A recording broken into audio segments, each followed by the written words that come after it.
Good morning, everyone.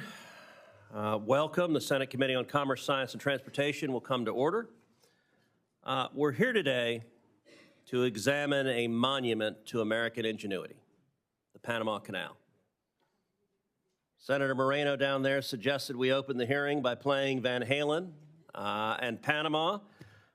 We may not do that, but between the American construction of the Panama Canal, the French effort to build an isthmus canal, and America's triumphant completion of that canal, the major infrastructure projects across Panama cost more than 35,000 lives. For the final decade of work on the Panama Canal, the United States spent nearly $400 million, equivalent to more than $15 billion today.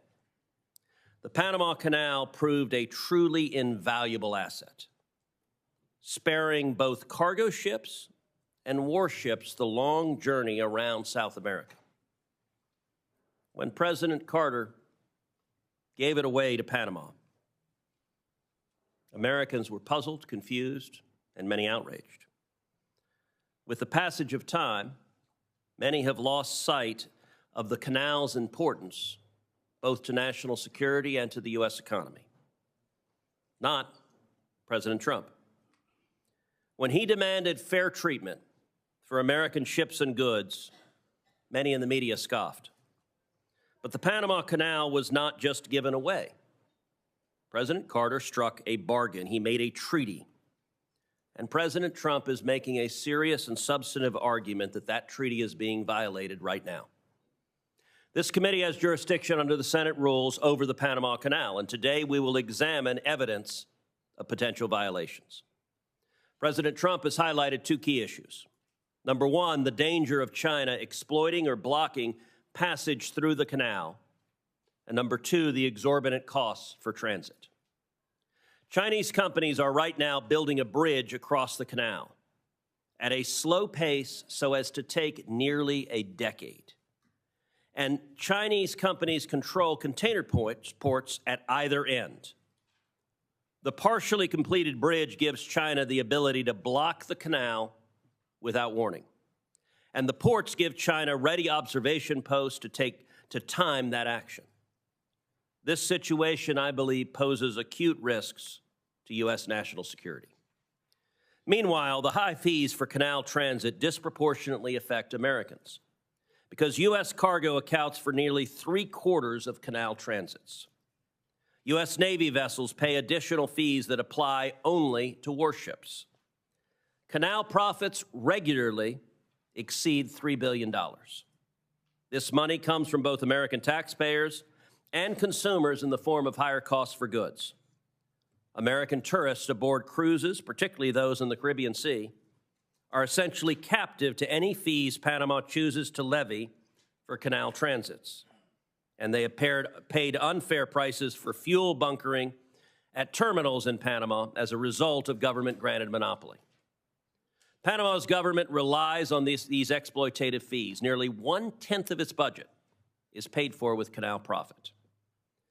As those fees cascade through the American economy and the federal fisc, the Chinese Communist Party advances its global economic contest against the United States and takes a militaristic interest in the canal. While President Trump has rightly focused on these key issues, there are additional problems. In the last 2 years, the Canal Authority generated record revenue, even while transits were depressed by drought conditions. And the only comfort to delayed and overcharged ships is that Panama may invest in more freshwater reserves in the future. Even as it takes advantage of the global maritime system, Panama has emerged as a bad actor. Panama has for years flagged dozens of vessels in the Iranian Ghost Fleet, which brought Iran tens of billions of dollars in oil profits to fund terror across the world. And Chinese companies have won contracts, often without fair competition, as the infamous Belt and Road Initiative has come to Panama. China often engages in debt trap diplomacy to enable economic and political coercion. In Panama, it also seems to have exploited simple corruption. We have 4 panelists with us today. At Ranking Member Cantwell's request, we also invited the Deputy Administrator of the Panama Canal to appear today. She declined that invitation. I understand this witness claimed her absence was due to a scheduling matter, but I also recognize that defending the Panama Canal Authority is an unenviable task. This committee may be obliged to compel her testimony at a future hearing. It will not escape senators' notice that Professor Kontorovich is appearing virtually today. That will be a very unusual practice before this committee. The professor was ready to fly from Israel to D.C. to appear in person, but he was unable to because too few American carriers have resumed direct flights to Israel. While European airliners are willing to fly to Israel, service to America has been prohibitively long and expensive. Israel is America's closest ally in the Middle East, and U.S. carriers are refusing to fly there. Late last week, Delta Airlines announced it would finally restart direct flights to Tel Aviv in April. And I very much hope that United Airlines and American Airlines will very quickly follow suit and resume direct flights to Israel. Turning back to the topic at hand, I'm grateful to President Trump for raising public awareness about the state of the Panama Canal and the threats to American interests. We cannot afford to let American shippers be extorted. We cannot turn a blind eye if Panama exploits an asset of vital commercial and military importance, and we cannot stay idle while China is on the march in our hemisphere. I expect and hope the testimony today to enlighten on all of those issues. I will now turn to Ranking Member Cantwell for her opening statement. Thank you, Mr. Chairman, and thank you for having this important hearing and the witnesses that are here today and virtually. Access to the Panama Canal is essential. Maintaining America's supply chains, lowering inflation costs on consumers and goods, and ensuring our national security. With about 72% of the goods transiting the canal coming to or from U.S. markets, a stable waterway is vital for states like mine, where 1 in 4 jobs are related directly or indirectly to trade. Seattle-based SSA Marine, operated in the Manzillo International Terminal in Cologne, Panama for the last 30 years, is our largest U.S. logistics presence in Panama, with 19 massive cranes, 3.5 million cargo containers, and employing over 1,000 people. In fact, Washington's maritime economy supports 170,000 jobs and $45 billion in revenue, and our U.S. maritime economy supports over 21 million jobs and almost $3 trillion in America's GDP. So anything that our committee can do to help grow our maritime economy, I'm all for. That is why it's so important that the committee not just focus on Panama, but the broader solutions to meet our U.S. maritime opportunities and challenges. This committee passed the Ocean Shipping Reform Act, led by our colleagues, Senator Klobuchar and Senator Thune, to address shipping costs and stop carriers from practices that delayed U.S. cargo or increased costs. This law also gave the FMC, our 2 commissioners that are here today, the ability to do better investigation. So I look forward to hearing about their investigation on the Panama Canal and these cost issues.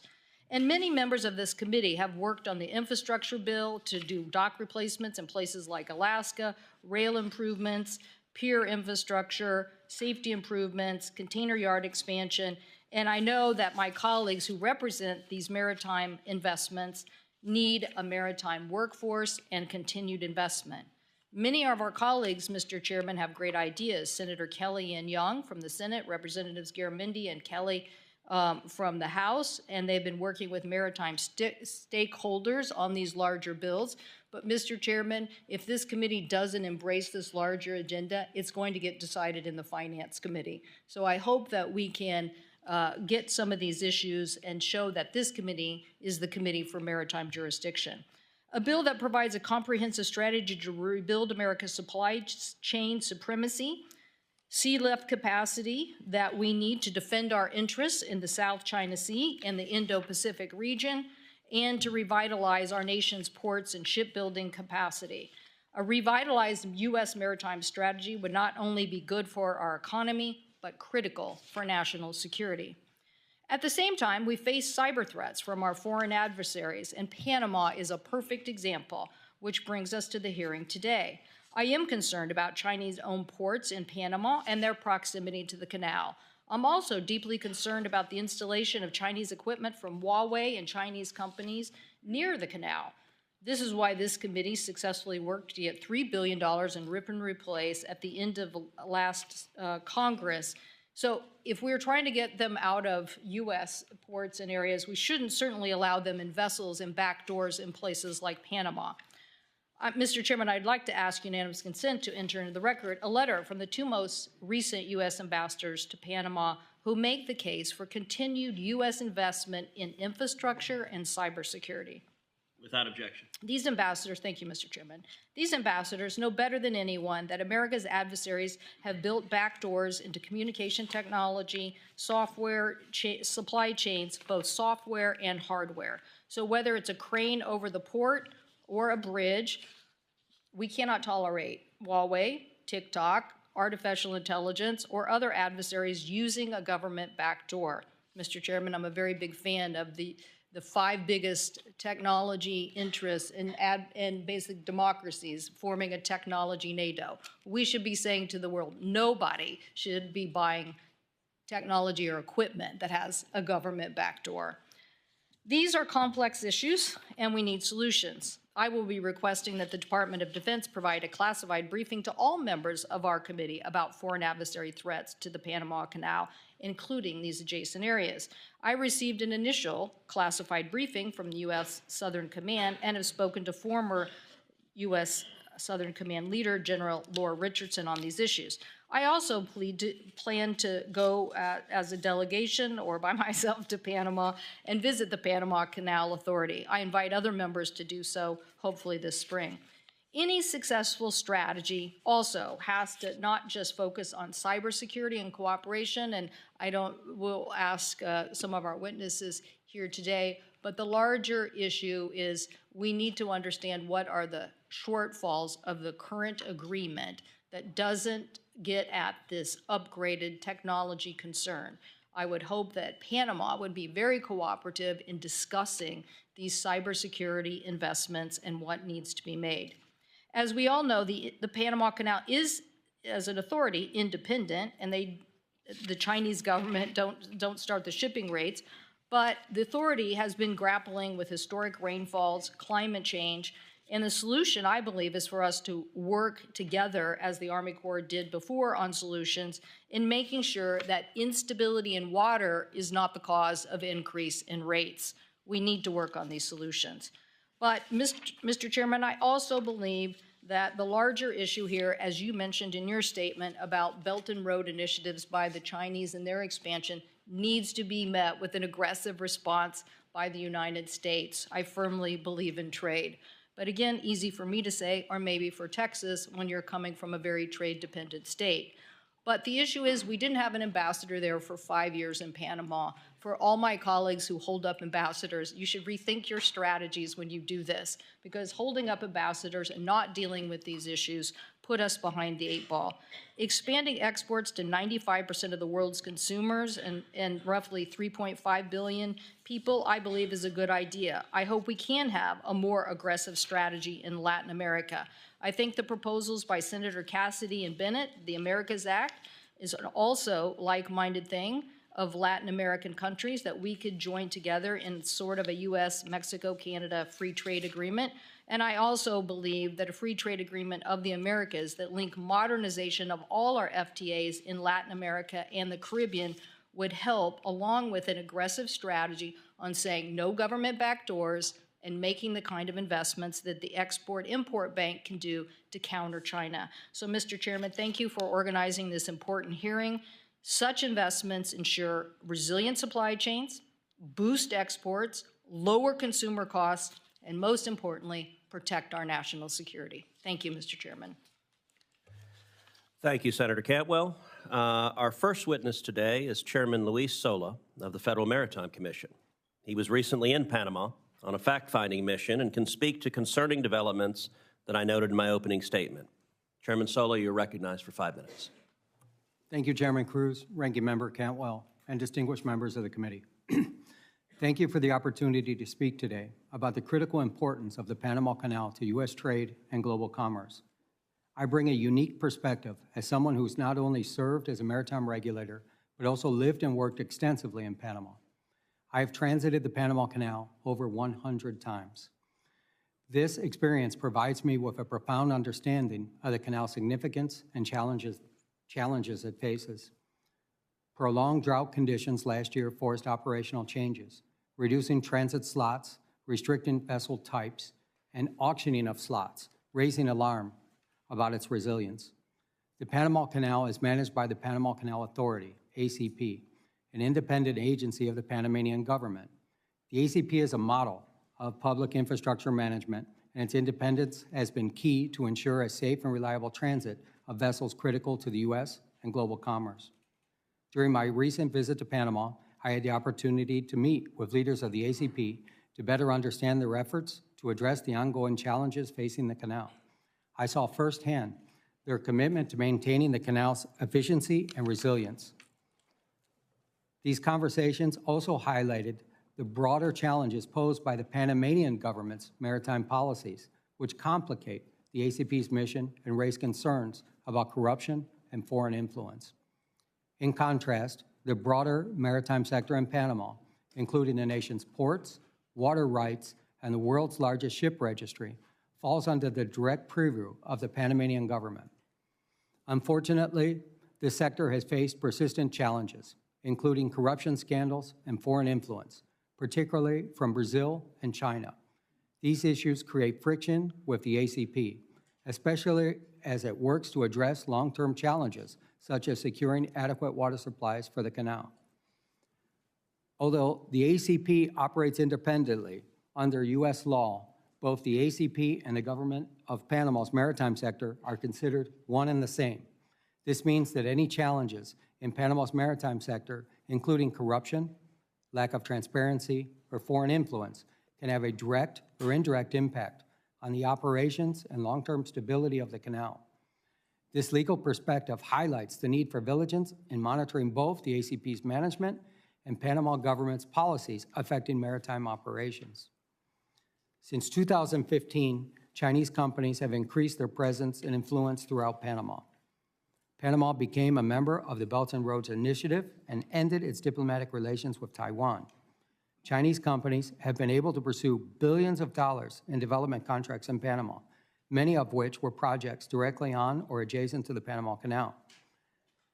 Many were no-bid contracts, labor laws were waived, and the Panamanian people are still waiting to see how they've been benefited. It is all more concerning that many of these companies are state-owned, and in some cases, even designated as linked to the People's Liberation Army. We must address the significant growing presence and influence of China throughout the Americas and in Panama specifically. American companies should play a leading role in enhancing the canal's infrastructure. By supporting U.S. firms, we reduce reliance on Chinese contractors and promote fair competition. Additionally, confirming a U.S. ambassador in Panama is critical to advancing our national and economic interests. The FMC will continue to monitor the canal's pricing practices and consider broad reviews of Panama's maritime sector. The FMC has the authority to impose significant remedies, including fines and restrictions on Panamanian flagged vessels entering U.S. ports.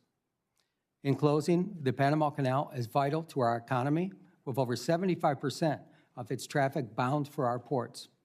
Safeguarding the ACP's independence and addressing the challenges posed by the broader government are essential to maintaining U.S. competitiveness in the global economy. I look forward to your questions. Thank you, Chairman. Our next witness is Commissioner Daniel Maffei of the Federal Maritime Commission. He was also in Panama with Chairman Sola. Mr. Maffei, I look forward to your opening statement. Thank you very much, Chairman Cruz and Ranking Member Cantwell and members of the committee. I do want to say that in addition to Chairman Sola and myself, Commissioner Max Vekic is also here from the Federal Maritime Commission, which I just think underscores the importance of this issue to us. More than 110 years after its opening, the Panama Canal does remain absolutely vital to maintaining resilient supply chains for both American importers and exporters. Because the canal is essentially a waterway bridge over mountainous terrain above sea level, it does depend on large supplies of fresh water to maintain the full operations. Panama has among the world's largest annual rainfalls. Nonetheless, insufficient freshwater levels have occurred before in the canal's history, such as in the 1930s when the Madden Dam and Lake Alajuela were built to address water shortages. Since that time, the canal has undertaken several projects to accommodate larger, more modern ships. In the last couple of years, a trend of worsening droughts in the region once again has forced limits to the operations of the canal. Starting in June of 2023, the Panama Canal Authority employed draft restrictions and reduced the number of ships allowed to transit the canal per day. Now, the Panama Canal limitations, in combination with the de facto closure of the Suez Canal to container traffic, has had serious consequences for ocean commerce, increasing rates, fees, and transit times. In the first half of 2024, U.S. importers and exporters expressed Panama Canal-related concerns to the FMC, including doubts about the future reliability of the canal and questions about how the Panama Canal Authority was determining which ships could transit the canal and how long they would have to wait. The FMC has statutory authority under the laws concerning foreign shipping practices to investigate and potentially take appropriate counteraction if it finds that a foreign country, through its laws or regulations, has contributed to, quote, conditions unfavorable to shipping in the foreign trade, unquote. Given the statutory mandate and consistent with FMC's mission, I and then Commissioner Sola started to look deeper into the causes of the issues facing the canal. The first step was to meet with Panamanian officials and other stakeholders, as the chairman has pointed out, about the conditions adversely affecting the canal's operations, about what was being done to address these concerns, and about whether any aspect of the canal's operations might result in conditions unfavorable to U.S. shipping that should be addressed under the Commission's authority. So we traveled to Panama, actually it was in July of 2024, and we met with then recently elected President Jose Molino and officials in his administration. We also met with the Panama Canal Authority, as well as private sector stakeholders. We had very candid discussions on key issues such as Panama's plans to ameliorate the water level challenges, the bidding processes used to allocate transits during times of restrictions, and our concern the Canal Authority was bringing in far more revenue during the crisis than it had before limits were forced by the water shortages. Both the government of Panama and the Canal Authority did answer our questions very substantively. The Canal Authority informed us they were already making changes to that allocation system. Now, fortunately, Panama's 2024 rainy season has for now alleviated the most acute water supply issues at the canal, and normal transit volumes have been restored. That said, while the Panamanian government and Canal Authority have, with the advice of the U.S. Army Corps of Engineers, developed credible plans to mitigate future water shortages, they also warned that it is likely that at least one more period of reduced transits will occur before these plans can be fully implemented. Now, since our meetings, the FMC has continued to monitor Panama's progress in this front and examined other policy changes announced by the Canal Authority. I do have continuing concerns, particularly about the auction-like slot allocation procedures, not so much as they are applied right now because transits are not being rationed, but when another low rainfall period occurs. As we learn more about Panama and the Canal Authority, how they would handle another drought and receive more input from American importers and exporters, the Commission does remain positioned to take appropriate action if warranted.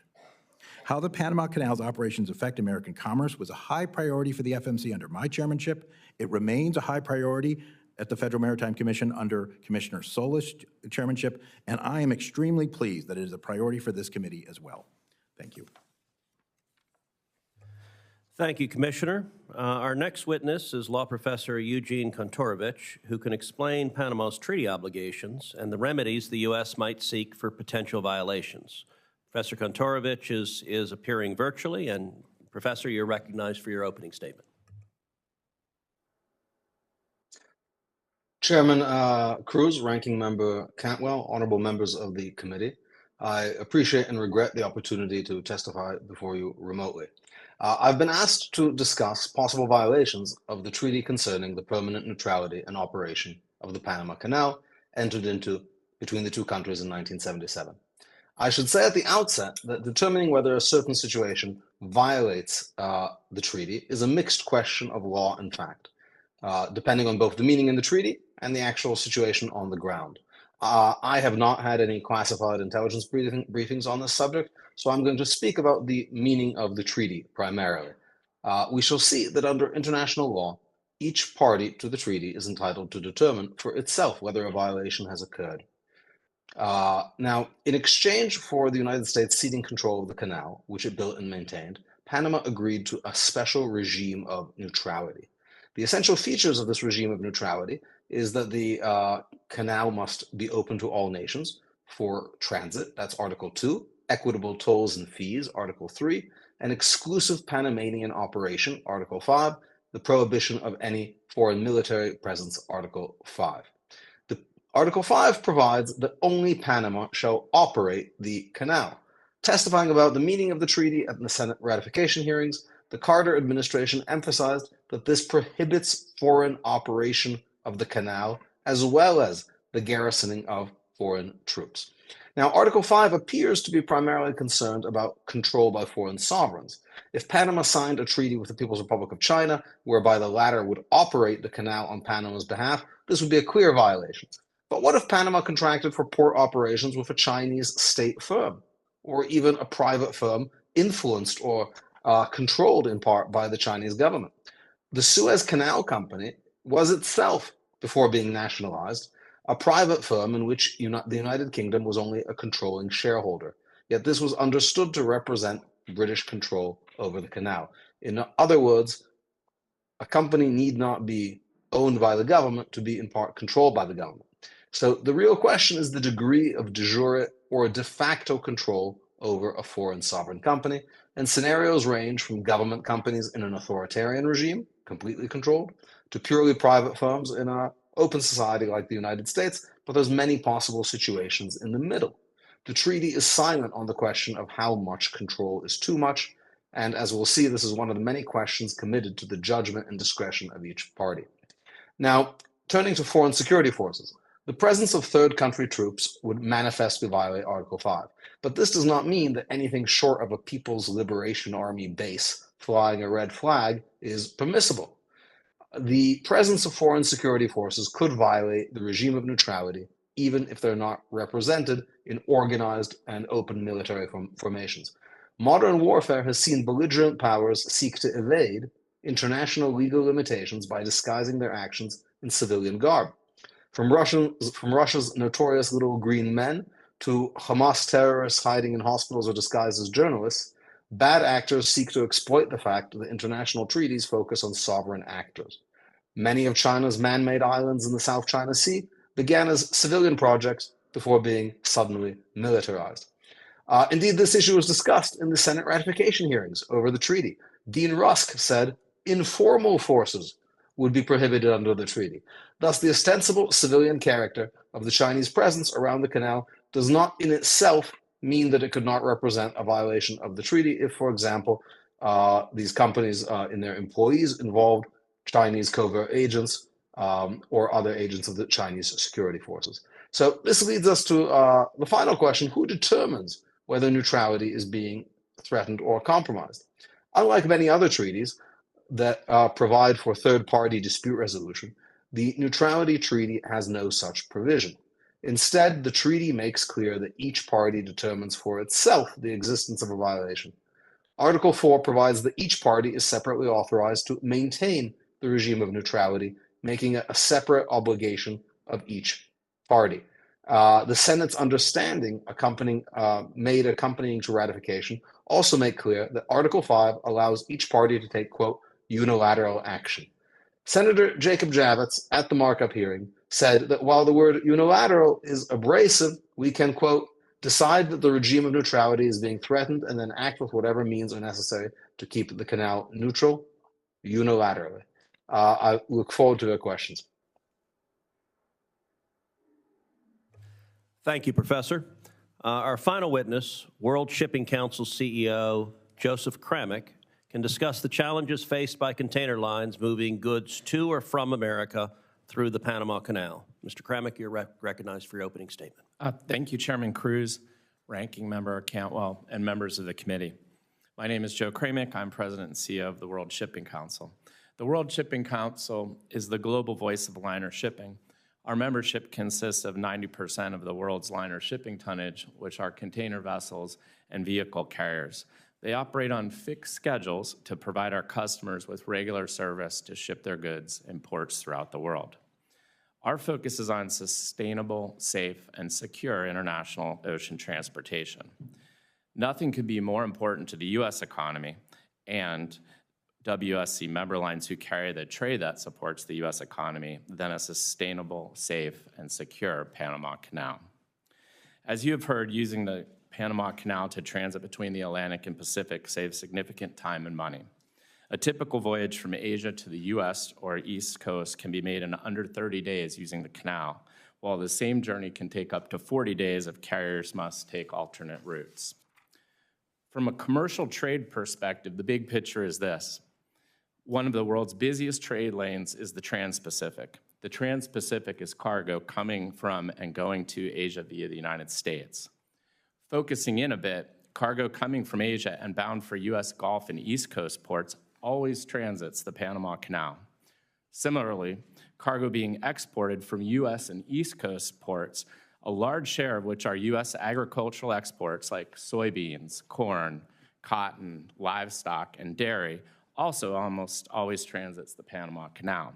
The result is that 75% of canal traffic originates in or is bound for the United States. Some examples include the Port of Houston exports $14 billion in containerized trade to Asia. The Port of New Orleans exported $27 billion in seaborne trade to Asia, not all of which was on container vessels. The Port of New York and New Jersey exported $16.5 billion to Asia, and the Port of Savannah exported $13 billion to Asia. Our member lines are the largest users of the Panama Canal, and we carry the bulk of this trade. Global ocean trade is always facing challenges, as you've heard, and the Panama Canal is no exception. We've talked about the drought in 2023 and the historic low water levels that it caused in Lake Gatun, which feeds the canal locks, a unique system that is a freshwater feed as a result, as contrasted to an ocean-to-ocean system, which the French tried and failed, but which is actually active in the Suez Canal. These low water levels reduce transits from 36 transits a day to as low as 22 per day. Additionally, the low water levels required a reduction in maximum allowable draft levels, or the depth of the ship below the waterline, which for our members reduced the amount of containers they could carry through the canal. This resulted in a 10% reduction in import volumes for U.S. Gulf and East Coast ports, with the Port of Houston experiencing a 26.7% reduction. Looking forward, the volume of containerized trade coming into the United States remains at near record levels and continues to expand. 2024 numbers are just out, and the inbound trade to the U.S. expanded 15%, which is second only to the 17.5% inbound traffic we experienced during the pandemic-driven demand. Just yesterday, the Port of Houston reported record-breaking trade volumes with an 8% increase. More broadly, WSC member lines have transported $1 trillion in goods to and from U.S. ports, which represents 64% of all seaborne trade, contributed $2 trillion in economic output to the United States, supported 6.4 million U.S. jobs, and over $442 billion in wages and salaries. These goods are the clothes on your back, the shoes on your feet, and the phones likely in your hands or on your dais. WSC members look forward to working with the committee on maintaining the sustainability, safety, and security of the Panama Canal. It's a vital ocean artery critical to U.S. trade. The record volume of cargo that our members continue to carry, it demonstrates our commitment. We appreciate the committee's continuing support, commitment to the liner shipping industry, the U.S. maritime industry, and I look forward to answering your questions. Thank you. Thank you very much. We'll now move to questioning. I want to start, Chairman Sola, Commissioner Maffei. Are you aware of allegations from some vessel operators of disparate treatment, such as sweetheart deals or favorable rebates by Panama for canal transits? Thank you for the question, Mr. Chairman. We have become aware through some complaints by cruise lines that said that they were not getting a refund of their canal tolls.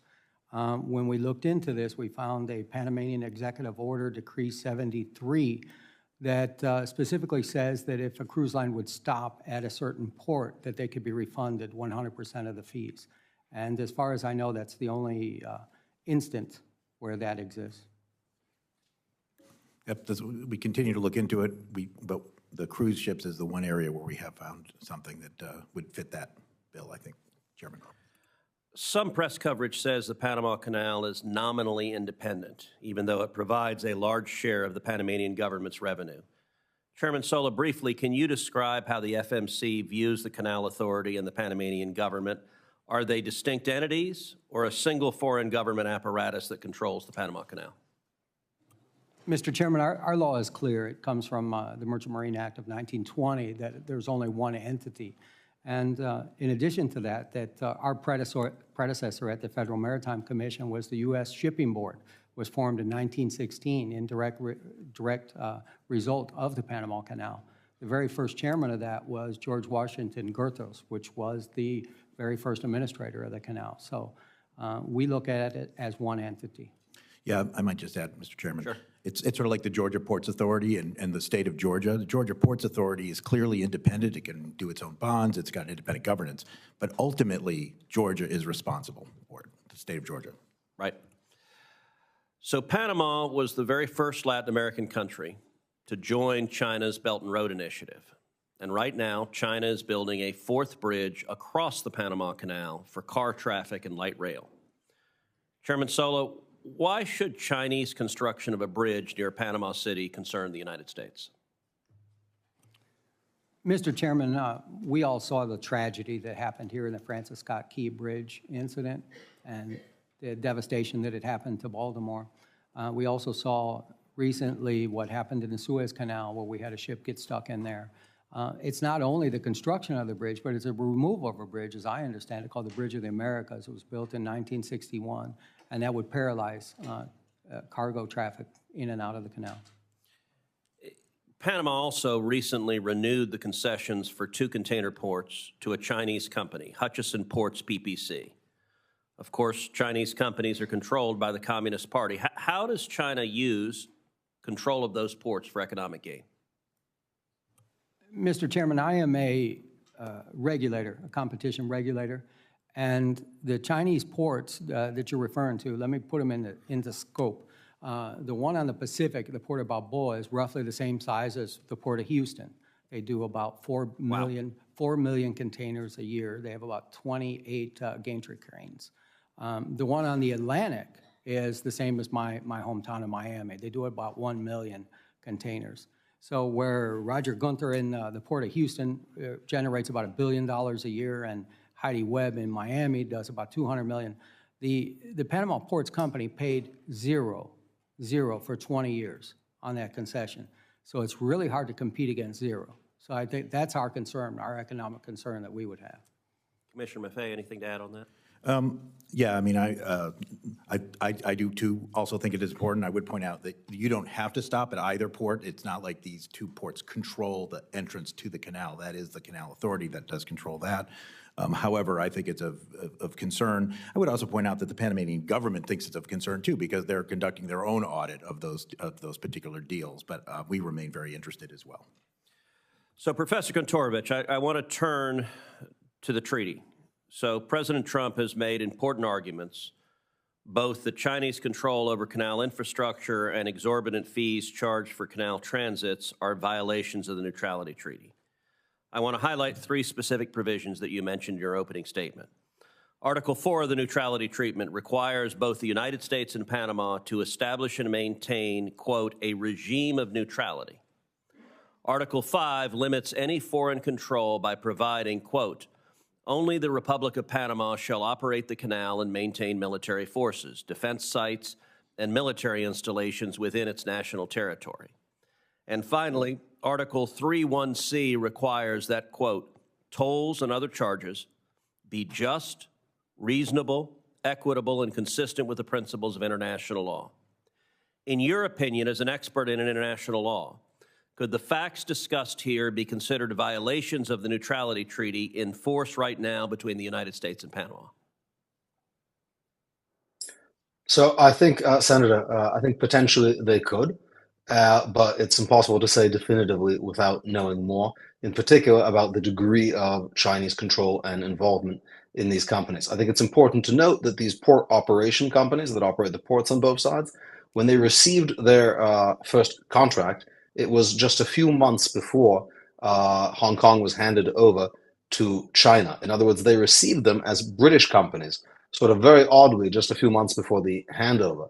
Now, of course, since then, Hong Kong has been incorporated into China, has been placed under a special national security regime, and the independence of those companies has been greatly abridged. To say nothing of state-owned companies involved elsewhere in the canal area, which raise significantly greater questions.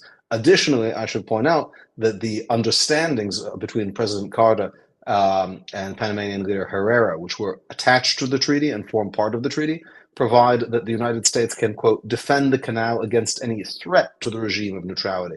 And I understand that as providing some degree of preemptive authority to intervene. One need not wait until the canal is actually closed by some act of sabotage or aggression, which, as we heard from the testimony, would be devastating to the United States.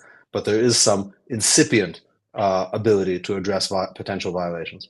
And your final point there leads to my last question, which is, if the United States determines that Panama is in violation of the treaty, what remedies, what is the range of remedies the United States would have for that treaty violation? So I think it may be shocking to people to hear today, but when one goes over the ratification history and the debates and discussions in this body over this treaty, it was clear that the treaty was understood as giving both sides separately the right to resort to use armed force to enforce the provisions of the treaty.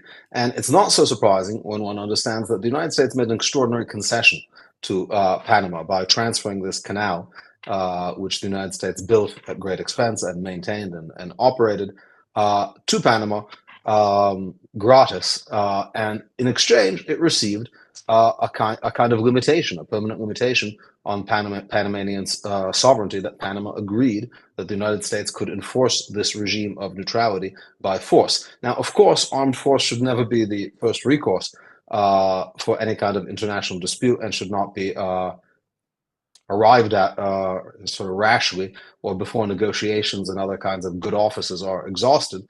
But it's quite clear that the treaty contemplates that as a remedy for violations.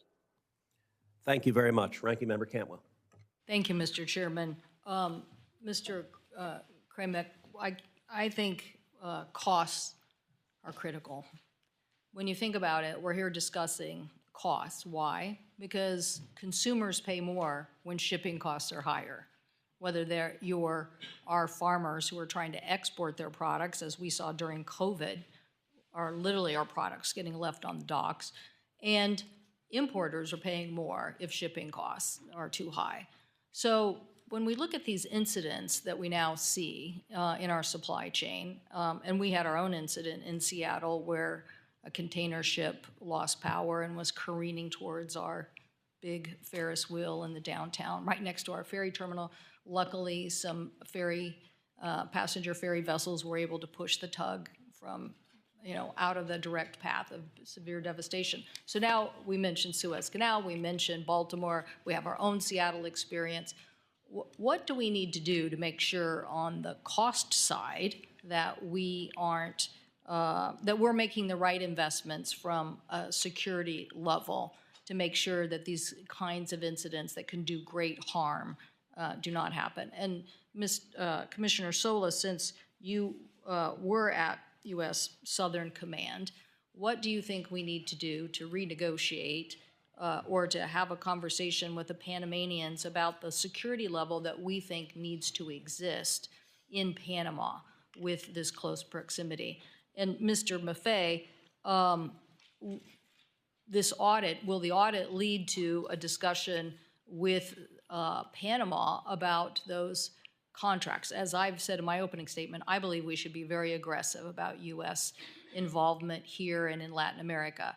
I think Panama represents one of the biggest U.S. supporters in that region, but we should engage to get this right, both on the cost side and on the security side. So if I could just hear your comments on each of those. Thank you, Senator Cantwell. Well, certainly even one incident is unacceptable from a safety perspective that you're citing. Our members work tremendously hard with the International Maritime Organization, the U.S. Coast Guard, and other entities to try to have the safest operations possible. But accidents do occur. They are rare if you count the number of some 7,000 port visits a year. But again, one is unacceptable. So continued investment, obviously, in U.S. infrastructure and a review. I mean, we have a lot of old infrastructure, as the tragic incident in Baltimore illustrated, unfortunately. We have these bridges that need a hard look to whether or not they need additional fendering systems and the like. And investments in our ports and infrastructure can be helpful along those lines as well. And for our members, I can assure you that they continue to invest in the latest technology. We have over 600 new ships on order with some of the latest technology in the world. So we're playing our role. And I want the U.S. to get a big portion of that. That's why we need to reinvigorate. Commissioner Sola, what about just a new U.S. Southern Command, U.S. government conversation with the canal authorities and the government about the security level that we seek? Thank you very much, Senator. First of all, the airborne wing that I'm wearing today is decorative. I have not worn a uniform in 35 years, so this is my personal experience here.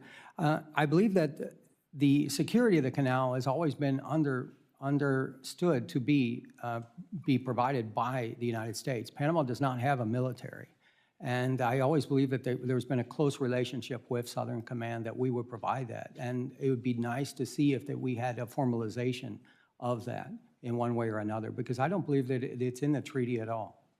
Okay, so formalization of maybe a cybersecurity agreement. See, I'm thinking you have accidents and then you have larger cybersecurity issues that you just have to be on top of. And what I don't like about anybody that has a back door is I'm for the United States advocating, don't buy from people who have a government back door. Don't do it, because what are you going to do? At some point in time, you're going to regret that. Commissioner Maffei, what about this audit, and could we push Panama on these issues of looking at closer U.S. infrastructure instead, particularly since, the sea change here is like what everybody said. Like, everybody thought this was Hong Kong, then it turned into China. We didn't have an ambassador after that. Next thing you know, they've made more aggressive postures. They're making aggressive postures everywhere. That's why the United States saying no government backdoors in technology and getting 5 other technology nations and democracies to say the same thing and evangelize that every day is going to help us. Yeah. And so is the investment. But what about getting the stevedoring business or some of that back into proximity under the audit? Well, it is the Panama Comptroller's Office, and they are investigating, contracts at Panamanian ports. And we don't have any jurisdiction over Panamanian ports per se. But your broader point, I think, is very, very important. While we were down there, both of us heard, I think, several times that the Panamanians would, the ones we talked to anyway, would welcome U.S. companies coming in and doing a lot of this work. Frankly, their bids are not competitive with the Chinese bids. Frankly, they're not that existent because U.S. companies can make more money doing things other places. But even if they were existent, it is difficult to put competitive bids when the Chinese bids are so heavily subsidized by China. So you're absolutely right. This is a problem, and it's a problem in many, many other areas of the world that we can get into if you want in subsequent questions. That's the concern. My time has expired, but I think my major point is let's be a big maritime powerhouse. Let's revitalize our supply chains, drive down costs for consumers, and secure what we need to secure. Thank you, Mr. Chairman. Thank you, Senator Cantwell. And very quickly, Commissioner Maffei, you talked about the Chinese bids were heavily subsidized by the Chinese government. What would China's incentive be to heavily subsidize those bids to undercut American companies and other companies? Yeah, it's not a real short answer, but Senator, China has made no secret of its ambitious policies to gain influence at ports throughout the globe. It's invested in 129 ports in dozens of countries. It runs a majority of 17 ports. That does not include this Hong Kong company, right? So that's just direct Chinese-owned ports. So it has been a part of their Belt and Road strategy, whatever you want to call it, the Maritime Silk Road for decades. So they believe that this influence, this investment in owning maritime ports is important to their economy. Senator Fisher. It's important to ours, too. Thank you, Mr. Chairman. I'd like to follow up on the ports and where we are on that. In 2021, Hutchinson was awarded those two ports, Port Balboa and Port Cristobal, in a no-bid award process. Can you tell me, does the United States have any authority or recourse with the Panama Canal Authority under our current agreement with Panama to rebid those terminal concession contracts? And perhaps, Mr. Kontorovich, that's more in your purview? Senator, Yeah,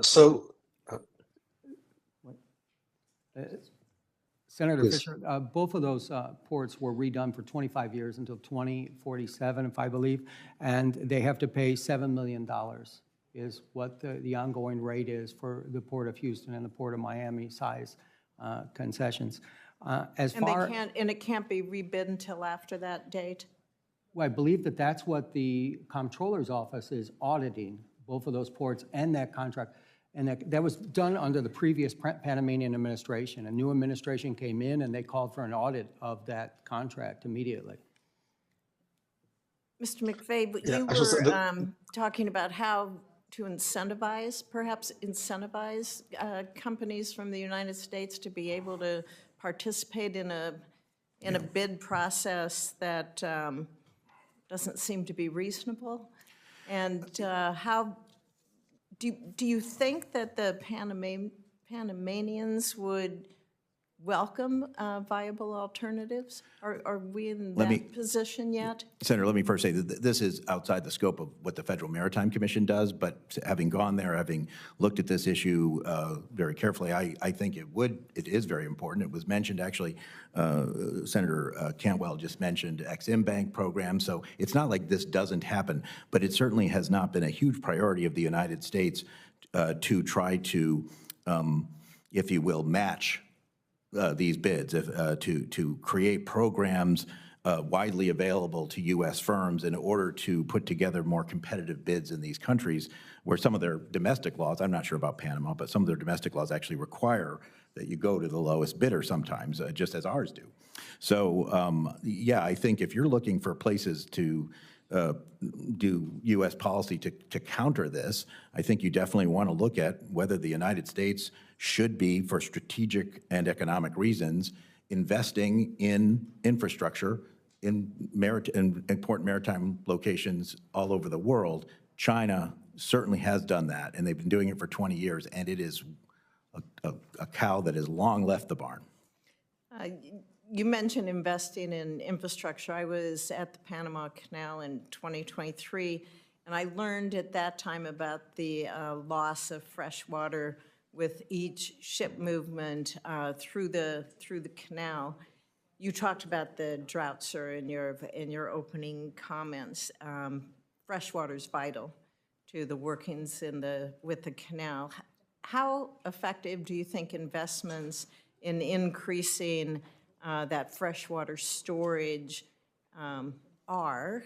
Are they happening? Are they viable? You touched on it briefly in your opening comments, but how do we see those investments happening so that we can have operational stability? Yeah, it's a good question, a bit out of my purview, but I will say that there's several investments. There is water reclamation, pumping water up, et cetera. But the main plan that the U.S. Army Corps of Engineers has helped the Panamanian Authority develop involves another basic expansion of bringing in even more water at an elevation that you could then use to continue the canal. Now, there's a lot of issues with implementing that, not the least of which being indigenous people in those areas. Not a huge number, but certainly towns and things, and negotiating that and all sorts of other issues, just as if it was in the United States, there would be issues. But it is viable. You can, in that part of the world, you can make more fresh water available to make the canal not have to be limited. However, it takes time, and there will at least be one more incidence of severe limitations before that occurs, unless we get really, really lucky. And there could be more than that. Thank you. Thank you, Mr. Chair. Thank you. Senator Blunt Rochester. Thank you, Chairman Cruz and Ranking Member Cantwell.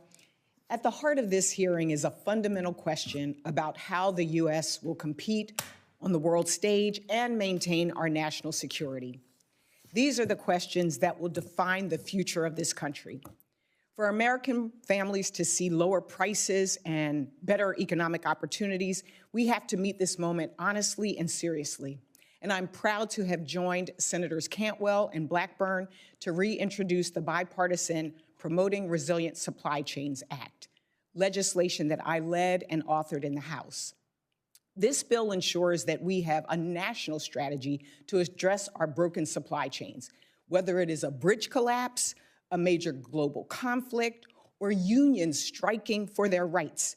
Interruptions and disruptions to our supply chains severely impact our economy. Our bipartisan legislation tackles this issue by elevating supply chains like the disruptions at the Panama Canal to be proactive and strategic. It helps us understand how we strengthen our ties with our friends and allies instead of pushing them into the arms of our competitors. I agree with Ranking Member Cantwell that we should have a hearing on how we compete with countries like China. And I have grave concerns about China's global infrastructure investments and any cyber threats to the U.S.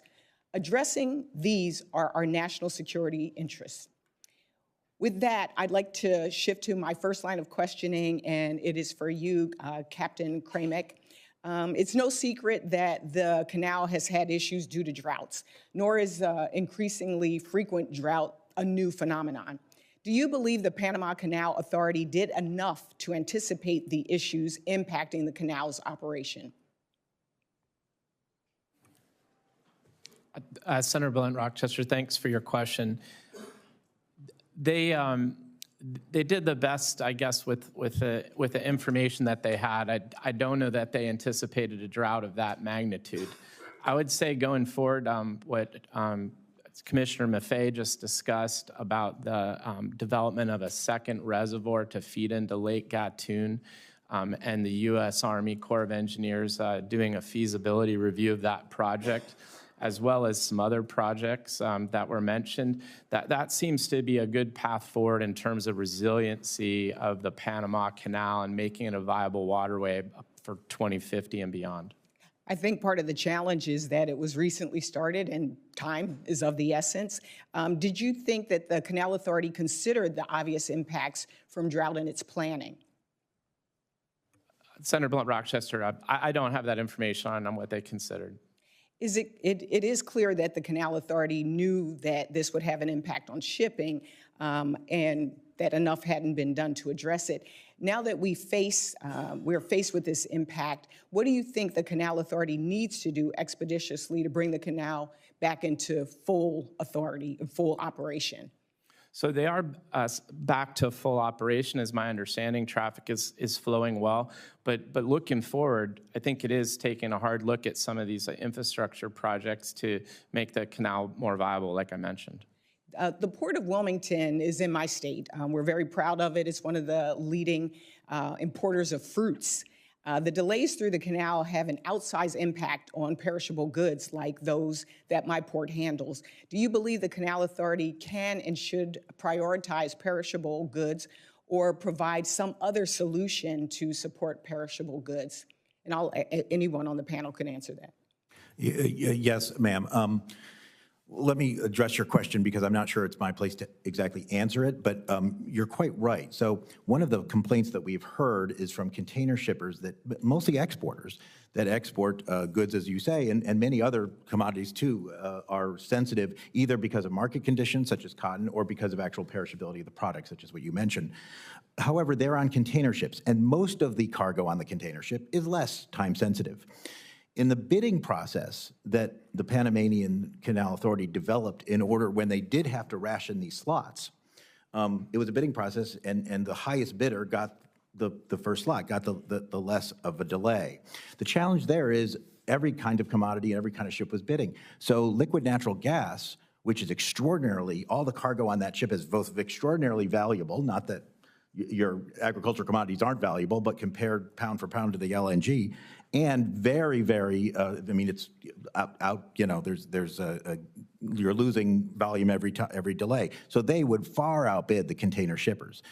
Now, whether or not there's something that can be done specifically to help these container, I'm not sure. We've been looking into that, but it does remain a large concern, is how do we figure out a way for these agricultural shippers who are, you know, not the main players on these ships, but part of it, important part of it, particularly for the United States. So you bring up a great question. I wish I had a better answer, but Thank you for your answer. I'll be submitting some questions for the record because I know my time has run out, and I really want to understand also what we can do as the United States in terms of us being able to bid and be competitive in these bids. What can we do better? So I'll be submitting questions for the record. Thank you, Mr. Chairman, and I yield back. Thank you. Senator Sullivan. Thank you, Mr. Chairman, for this important hearing, and I appreciate the witnesses. I have questions for now primarily focused on Chairman Sola and Professor Konradovich. So let's just, the setting in which you testified, 2 Chinese companies operate the 2 huge ports on both ends of the Panama Canal, and the concession for these ports were extended in 2021 for a 25-year period without any bidding. Is that correct? Okay, so it was clearly a sweetheart deal, correct? According to the press releases, the company paid back taxes of $150 million. And the Panama Deputy Attorney General has now objected to that. That's my understanding. Is that correct? The comptroller of the country has asked for an audit of. But someone objected to it when it was going on. A lot of people objected to it. So Chinese Communist Party officials are known to bribe other officials in countries all around the world. We know that. They do it all the time. No offense to Panama, but they don't have the greatest reputation of having officials who aren't on the take. So is there any evidence that the Chinese bribed people for this great concession? And if so, Professor, would that be a violation of the treaty? Let's assume we find evidence that Chinese Communist Party officials bribed Panama officials for this sweetheart deal. Would that be and I think it's probably likely because the Chinese do this everywhere. Would that be a violation of this treaty? So in itself, that would not be a violation. What would be a violation is actual threats to the operation of the canal. Okay. However, to the extent that the Chinese government was involved in procuring these contracts, it provides sort of additional support for the notion that these companies are serving some kind of governmental interest. So it wouldn't be a violation itself, but it would be circumstantial evidence to support it. Let me get to the issue of threats. Let's assume the PRC, the PLA, invaded Taiwan or invaded the Philippines, or went to war somewhere in the South China Sea, and we were surging our Navy to the Indo-Pacific through the Panama Canal. Are the companies now on controlling both sides of the Panama Canal, the Chinese companies, subject to the PRC's national security laws that mandate cooperation with the military, with state intelligence agencies? Does anyone know that? Professor, they're subject all the time. Yeah, they're subject to those laws all the time by virtue of being Hong Kong companies. And they face, of course, consequences for not complying with the wishes of the Chinese government. And one of the arguments, wouldn't that be a violation of the treaty? And isn't that a huge risk to us right now that the Chinese? So that is a threat to the neutrality. they invaded Taiwan, invaded the Philippines, they could go to these two companies saying, hey, shut it down, make it hard, sink a ship in the canal. And wouldn't they be obligated to do that under Chinese law if they were ordered to by the PLA or the CCP? I don't know if they'd be obligated, but certainly the People's Republic of China would have many tools of leverage and pressure on these companies. That's why the treaty specifically says that we can act not just to end actual obstructions to the canal. We don't have to wait until the canal is closed by hostile military action. That would be a suicide pact. That would be catastrophic for us. But rather that we can respond at the inchoate, incipient level to threats. And then this is up to the president to determine whether this is significantly robust to constitute So, an imminent Professor, threat. aren't we kind of walking up to the idea of a suicide pact because we got two big Chinese companies on both ends of the Panama Canal who, if there's a war in Indo-PACOM, Taiwan that involves us and China, these companies would be obligated to do the bidding of the Chinese Communist Party and PLA? I mean, aren't we kind of walking up to a very significant national security threat already? Yeah, certainly there's a threat, and I think what makes the action of the Chinese government so difficult to respond to, but important to respond to, is that they conceal this in sort of levels of gray, right, without direct control. Well, let me ask you on that topic. This is my last question, Professor. Let's assume that we find out, and again, it wouldn't be surprising, I think you can almost assume it, that these two companies have Chinese spies or military officials within the ranks of the employees of the companies. Let's assume we found that out. Somehow that becomes public. But I don't think it's a big assumption. It's probably true right now.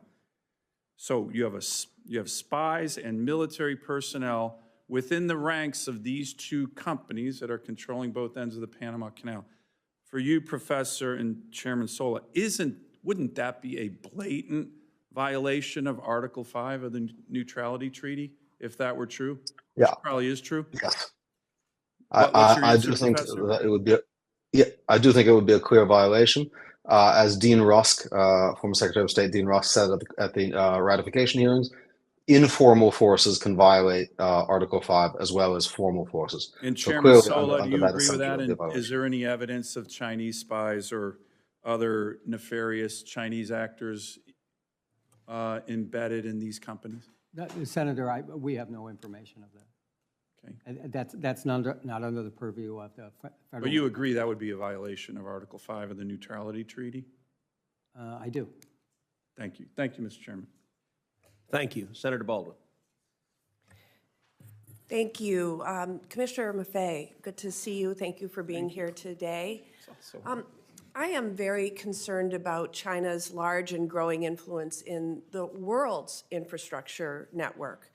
A company from Hong Kong operates 2 ports in the Panama Canal, one on each end. And while the company is not Chinese state-owned, it is subject to China's national intelligence law, as we've been discussing. Moreover, a Chinese state-owned entity is currently building a bridge over the Panama Canal. But the Panama Canal is just one example of how far China's influence stretches. Their dominance in maritime, logistics, and shipbuilding sectors lessens competition, creates supply chain risks, and creates opportunities for surveillance and information gathering. In order to facilitate the movement of goods throughout the world, it's essential to have a secure and level playing field, which we currently don't. Chinese current practices do not allow for that. The United States Trade Representative recently investigated China's practices in the commercial shipbuilding sector under Section 301, and recently concluded that their dominance is a burden to United States commerce. A few decades back, we were the dominant country in commercial shipbuilding. In 2023, we built 5 commercial ships, and China built over 1,700, according to that according to that investigation. So what policies would you recommend to prioritize growth of the United States' influence in the maritime and logistics sector to compete with China and level the playing field? Answer in less than a minute. Yep. Senator Baldwin, it's very good to see you again, and we were colleagues for one term in the House, and I appreciate that. I think the best I can answer in a short term is to amen to everything you said. And as an illustration, Senator Sullivan was talking about Hutchison Ports. That's actually the same company that runs terminals on both ends of the canal. I am concerned about that. However, if we want to be concerned about that, all of us should lose a lot more sleep than we're losing. Because if there's spies there, then there might be spies at other Hutchison ports.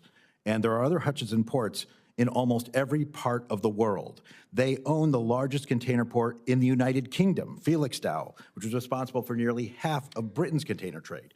They control major maritime terminals in Argentina, Australia, the Bahamas, Germany, Indonesia, Mexico, Myanmar, the Netherlands, South Korea, and Tanzania. If owning and managing adjacent ports means that China somehow has operational control or strategic control over the Panama Canal, they also have it over the Suez, the Singapore Straits, the Mediterranean Sea, and the English Channel.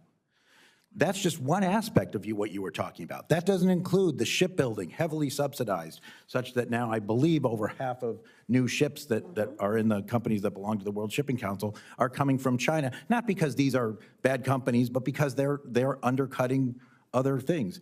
It's a problem that has been going on for 20 years, which makes it very difficult to answer your question. It is a long answer. This is not a problem that occurred last week. This is not something that President Trump identified. This was going on all of President Biden's term, but all of President Trump's first term. It has been going on for decades and decades through both U.S.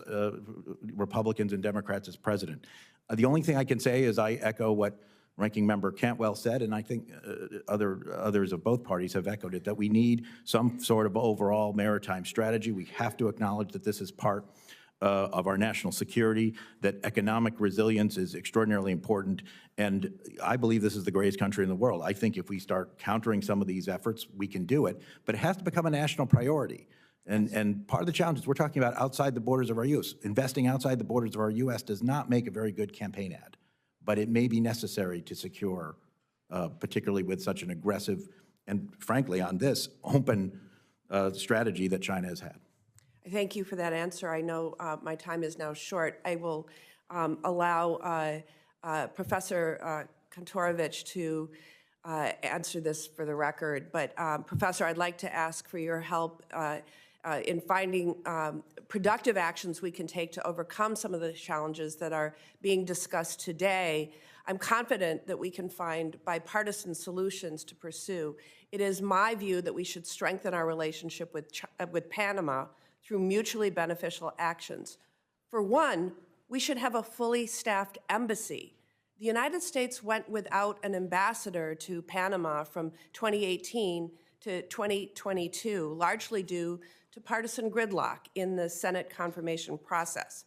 So what additional strategies would you suggest the U.S. pursue to encourage Panama to enhance its security relationship with us, the United States of America, rather than China? And how can we leverage the strength of the American private sector to encourage more investment in the important infrastructure projects where China currently has a strong presence, in fact, dominance? Thank you. So my understanding of the Chinese advantage is that to the extent that they're willing to use their government wealth to consistently underbid contracts, they have an advantage that can't be beat. And thus leaving these kind of issues to contracting is going to put American companies perpetually at a disadvantage.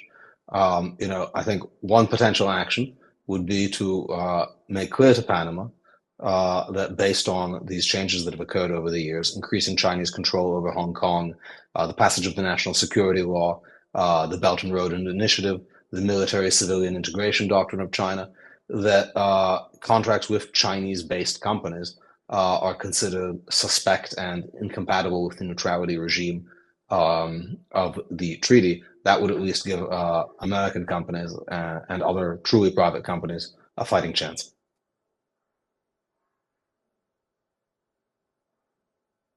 Thank you. Senator Blackburn. Thank you, Mr. Chairman. Yes or no, quickly for the three of you, just for the record, is the China investment into the Panama Canal a direct threat to U.S. national security? Yes or no? Mr. Sola, start with you down the panel. Thank you. I don't have that information as an industry trade association senator. Okay. All right. And we've talked some about the neutrality treaty, which I think is of concern to all of us. And as I have looked at this, and I appreciated Senator Sullivan's questioning on this, we look at how President Trump is going to push forward with getting this issue addressed. And we have heard a good bit about this from our shippers that are looking at what happens coming out of the port of Memphis. And I think that the government of Colombia learned a lesson last week that we are not going to go soft on some of these issues. And when you look at the fact that the U.S. is a primary user, it is the primary user of the Panama Canal. And we are also Panama's largest provider of direct foreign investment. I think those two things should be significant. Our foreign investment into Panama is $3.8 billion annually.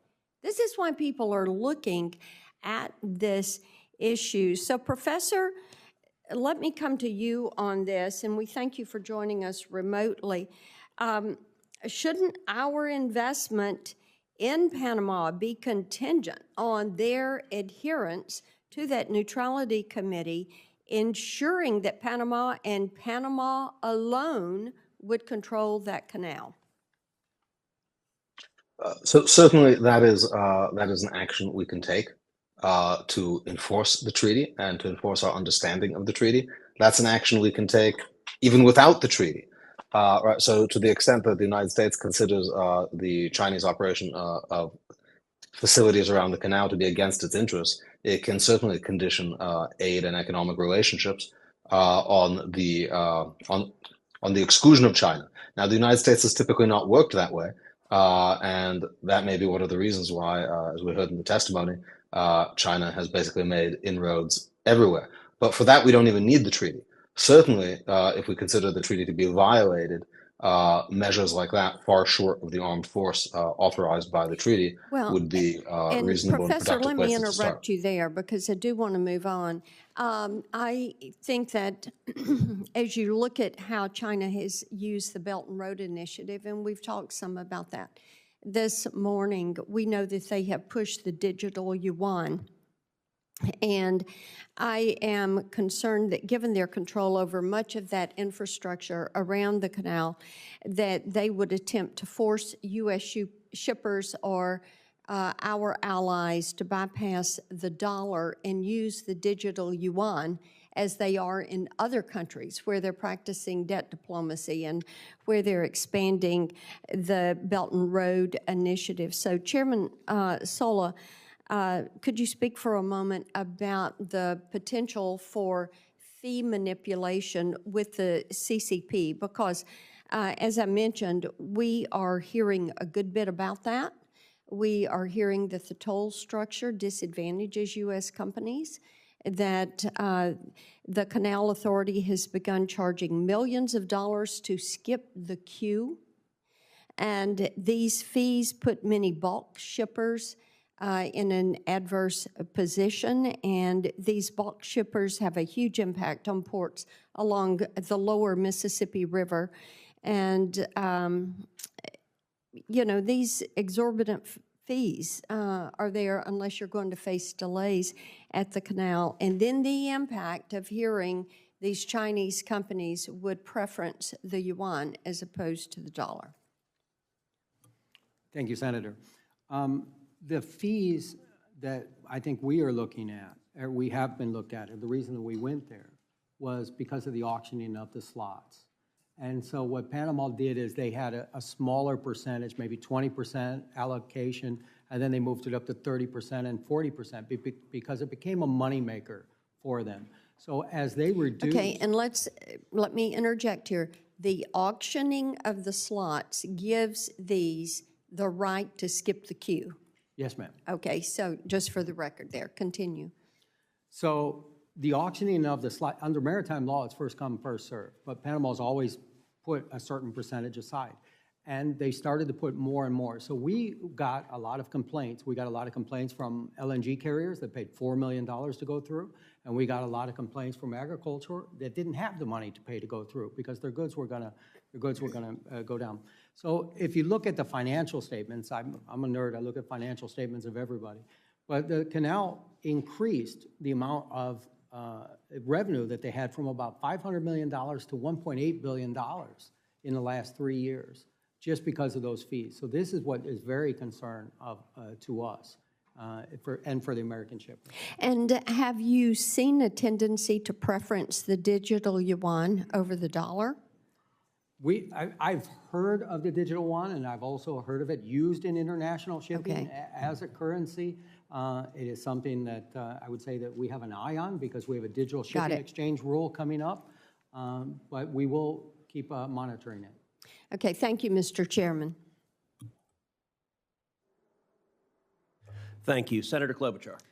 Thank you very much, Mr. Chairman. And I can't help but think as we debate this issue of the Panama Canal, while it is important, if you want to look at what's happening right now, as in the middle of the night last night when an executive order was issued by, well, not an executive order, just a memo by the acting budget director, which put a pause on all federal funding for not only NIH research of cancer trials and not only Head Start, and people are in a panic and calling our offices. It's also a severe problem for trade and America's innovation. Freezing all federal funding already granted to improve port and freight infrastructure through the Port Infrastructure Program seems to me a major problem we should be addressing if we're talking about America's shipping interests.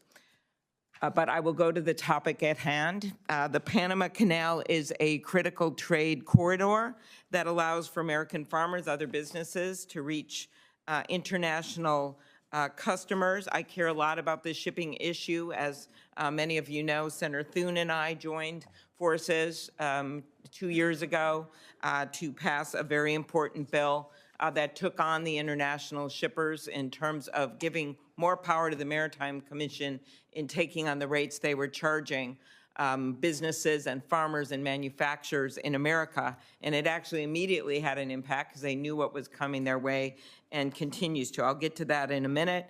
But I do want to raise with you, Commissioner Maffei, do you know of any instances where the United States has been singled out or treated unfairly under the Neutrality Treaty in the operation of the canal? I do not. I would add that one of the reasons why saying the U.S. is disproportionately affected by raises in canal fees and other kinds of fees at the canal is because the United States disproportionately utilizes the canal. Right, and that's something that would affect the total number of fees, and we know it is a critical trade corridor, and want to continue to use that corridor and be treated in a fair way. But I do think one of the things that hasn't been brought out as we look at the periods of congestion or reduced capacity at the canal, which we know have occurred, like we saw with last year's drought, can delay shipments, increase transportation costs, potentially leading to higher consumer prices. Commissioner, what steps can be taken to minimize disruptions and prevent cascading costs for consumers during periods of operational strain? At the Panama Canal. Yes. I mean, the main thing is that, you know, companies, importers and exporters need to make sure that they have very resilient supply chains. Depending on any one sea lane is awfully risky in this very, very difficult to predict world. It's one of the reasons why the Panama Canal is so important. In fact, it may be a bigger reason than a particular transit or line transit is the fact that it is there in case something goes wrong on the other end of the world, say, for instance, the Suez Canal, right? And it's that lack of redundancy right now that has been a big problem. And frankly, one of the reasons why shipping costs have gone up, because if you have to go all the way around Africa or go all the way around the Americas, you are taking fewer ships. So Thank you, Mr. Cramick. In your testimony, you described how drought reduced imports at U.S. ports. Do these reductions affect prices for American consumers, or could they? Yes. Okay, thank you. I love that short answer. Ocean Reform Act, I mentioned. Back to you, Commissioner. Has that law improved the ability of shippers to have unreasonable charges waived or refunded by ocean carriers? As we know, this has been a major problem for our carriers, which can translate into prices. And talk about how it has empowered shippers to file complaints against unreasonable practices by the carriers. By the shippers, of course, you know what I mean. I don't mean the carriers themselves. I mean the people that are trying to do business and sell their stuff. So American exporters, American importers. American exporters. Absolutely. Look, I don't have a lot of time, but yes, it has had a tremendous effect. We have seen instances of waiving or forgiving detention demurrage fees or even refunding go way up. We've seen settlements go up with the major carriers. We've seen a lot more cases filed, so many, in fact, that we used to have one administrative law judge, now we have 3, and they still have too many cases. So a huge impact. Mm-hmm. And are you concerned, I'll just end where I started, are you concerned about freezing funding that has already been granted for port and infrastructure improvement right now, given what we're trying to do with American ports, so we can make stuff here and ship it instead of having it all come to us? I mean, that's a complicated question. I'll just say at the Federal Maritime Commission, we try to do an awful lot with less. As the New York Times reporter has pointed out, we are funded at approximately our entire annual budget, about 1 hour of the container ship industry's profits during the COVID pandemic.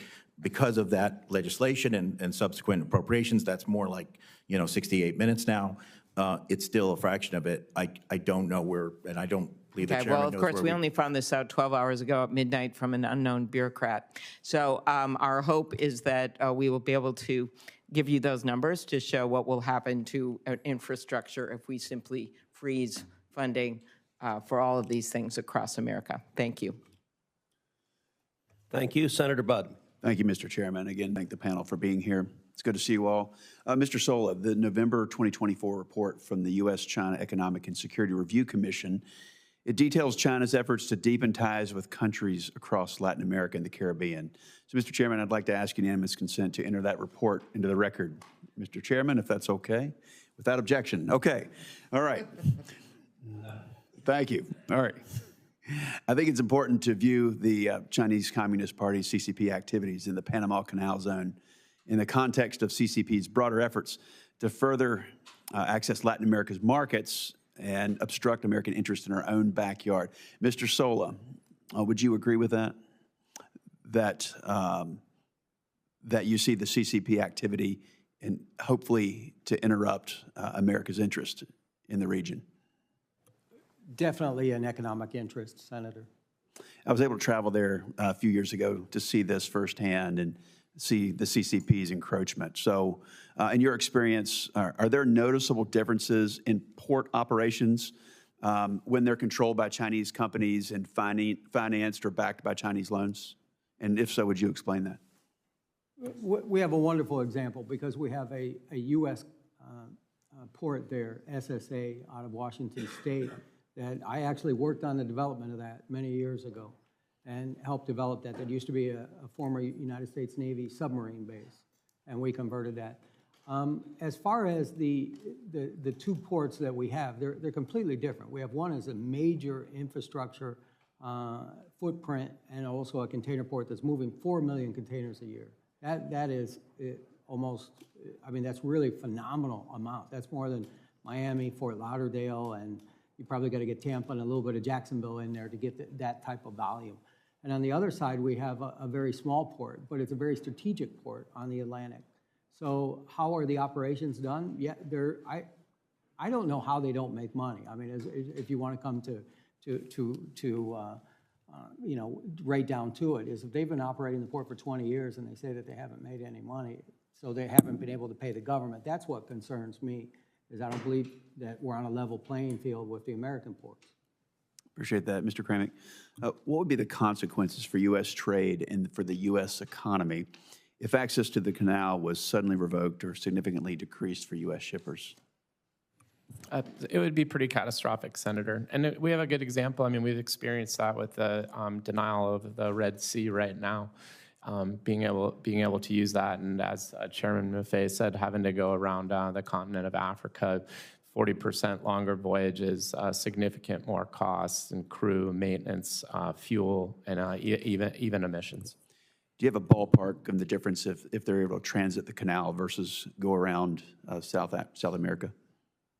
I don't have a figure. I can tell you it in days, and it depends. 13 days. So it's about 30 days if you can go through the canal, about 40 days right now, because we can't use the Suez Canal if you want to go and go from, say, Asia cargo going to U.S. East Coast. Thank you. Mr. Sola, another question. China's pouring billions of dollars into infrastructure projects all over Central and South America. And one example is in Ecuador. China made a deal with them to fund a $3.4 billion hydroelectric dam. There's 17,000 cracks already, and there's a lot of corruption. Ecuadorian officials, they've been imprisoned, sentenced on bribery charges. Using that as an example for the region, you know, the strategy of China is clear to just take, and this is in the words of an Ecuadorian minister, the strategy of China is clear that they want to take economic control of countries. In Panama, for instance, it's about 7.7% of their GDP, as I understand it. So using Ecuador as an example, should Congress be concerned that China could extract significant leverage over Panama, given the outsized role and revenue from the canal that it plays in their finances? If you turn your microphone. Yes, Senator, it very well could, and I believe that we are in a very fortunate position now with Secretary Rubio, who knows the area very well and also knows China. Thank you very much, Mr. Chairman. Senator, can I just say you should also look at the port of Chansay in Peru. It'll fit that pattern. Thank you very much. Of Chinese investment. Thank you. Thank you. Senator Kim. Thank you, Chairman. Thank you to all of you for coming on out here. I'll be honest with you, when I talk to some of my constituents in New Jersey about this, they mostly understand this issue right now because of the words of President Trump. So if you don't mind, I just kind of wanted to start there and work backwards.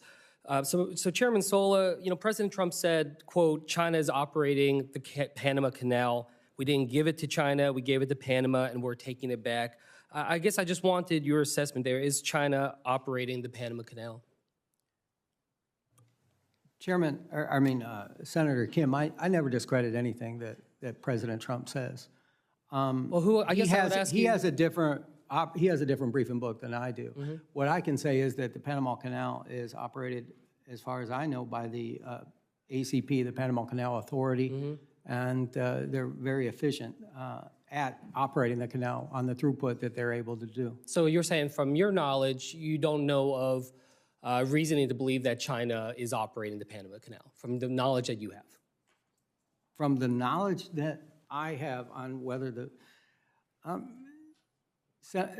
Senator, what we have here is the Panama Canal Authority is the authority where people will pay into the Panama Canal. Mm-hmm. I think that if you will allow me to, if a company is able to operate both ports. Oh, I see what so you're talking about Hutchinson ports, right?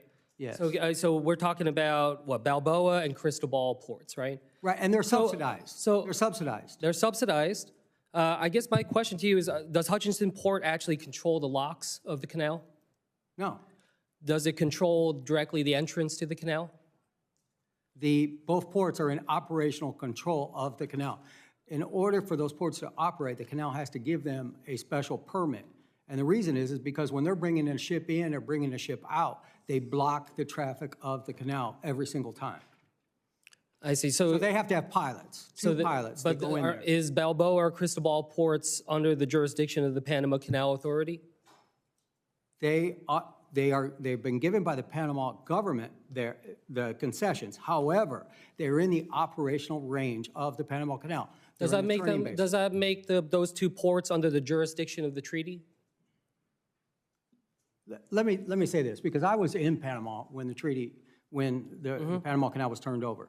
We didn't just give back the Panama Canal. We also gave back all the land and all the water on the entryway to it, and including what we had was a lot of military bases along there. So as soon as you come out of the Panama Canal, and I invite you to come there, I'll be happy to take you. Yeah, well, let's so as soon make as that you happen. come out of the locks, you run into Corazal, which was a former military base. Corazal is run not by the Panama Canal Authority, it's run by the Panama government. After you pass that, you run into the port of Balboa. So what I'm trying to say is that when we talk about the Panama Canal Authority, they operate only where the ships go up and go down and come out. After that, you have where the pilots, where the pilots will take you on the boat and take you off. So is it operational control of the Panama Canal? Yes, because the pilots are the ones that have to bring you in there and bring you out. And again, every time a ship goes into one of those ports, they block the traffic of the Panama Canal. Yeah. Well, look, I guess I wanted to just ask you kind of directly then, what is your assessment of the Panama Canal's authority, in terms of their ability to administer the canal? I think the Panama Canal Authority and their independences, if you read my opening statement and my written statement, they've done a fantastic job. And Panama has been running the canal for 25 years. They've given $28 billion to the coffers of the government in those 25 years. In the 25 years that the two ports that we call two ports, they've contributed zero. So I don't understand why Panama would allow those two ports to operate and put into jeopardy what they have, the operations that they do have in the canal. I want to just end here on this, because I thought you had a really poignant point in your written testimony where you said, we must protect the independence of the Panama Canal Authority. Any efforts by other interests in Panama to diminish the independence or professionalism of the authority must be stopped. And I would just venture to say, as we talk about this as a committee, as a government, that we should try to follow those same words as well. We try to have nuance and precision with the words that we use. Otherwise, it very much looks like some of what we talk about is going to be perceived as undermining the Panama Canal Authority. And you said that you warned that would be something that would actually boost up China's capacity in the region. So I just ask, as we deal with this going forward, that we be precise about it and try to make sure we're talking about exactly what we're addressing. And specifically what I was talking about is the board of directors of the Panama Canal. I mean, are some of the board of directors on the board of directors of the ports that we have in question? So when you look at the annual report of those two ports, they have a hidden, or not a hidden, it basically says that they have local partners that are not identified. So I believe that if we had those identified, we would know more. Yeah, and more precision there. Thank you so much. I yield back, Mr. Chair. Thank you. Senator Schmidt. Thank you, Mr. Chairman. I want the committee to just imagine that Taiwan is under siege. The CCP, determined to crush Taiwan's resistance and prevent a U.S. response, activates a multi-pronged strategy, leveraging its control over global ports and shipping infrastructure. At the Panama Canal, one of America's most vital trade arteries, handling 40% of U.S. container traffic, Chinese-controlled ports at both ends suddenly close. Ships carrying food, oil, and military supplies are turned away because of technical difficulties, paralyzing the global economy. Gasoline prices soar, supermarket shelves empty, and supply chains collapse within days. China's state-owned ZPMC, which supplies 80% of U.S. port cranes, has equipped their cranes with cellular modems that create exploitable vulnerabilities.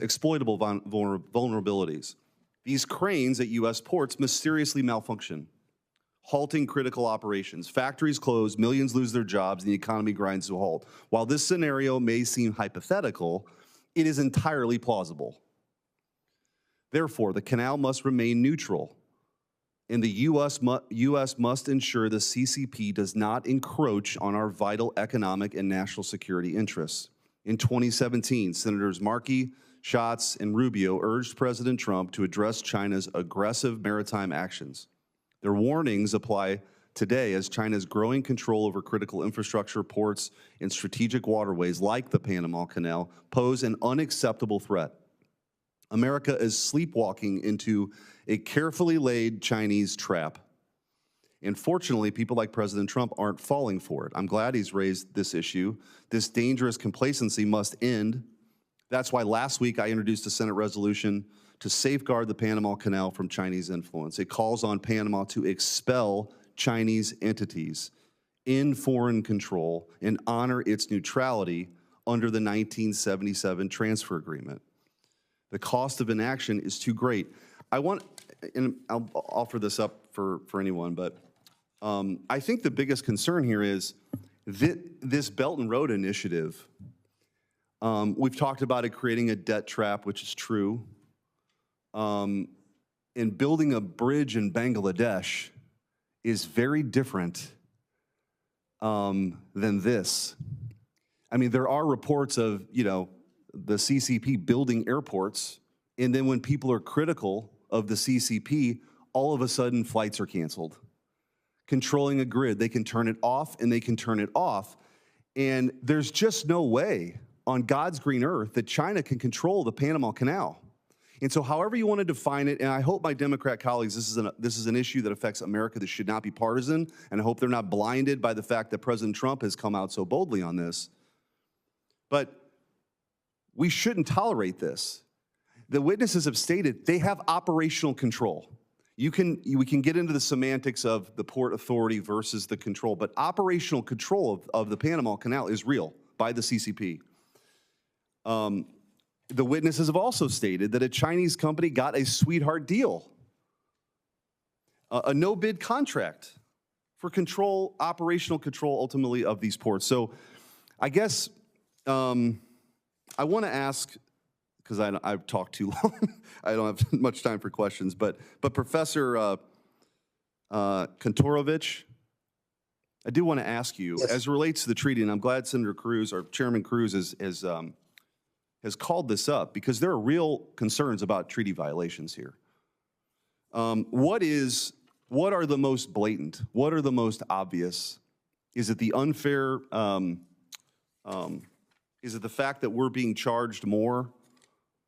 Is it the fact that these are Chinese-owned companies that are controlled by the CCP? What are the top 2 or 3 reasons that you would argue that they are, in fact, in violation of the treaty? So again, I think the charges and fees are less of an issue because they don't discriminate across countries. We pay more because we use more, but it's not nationally discriminatory.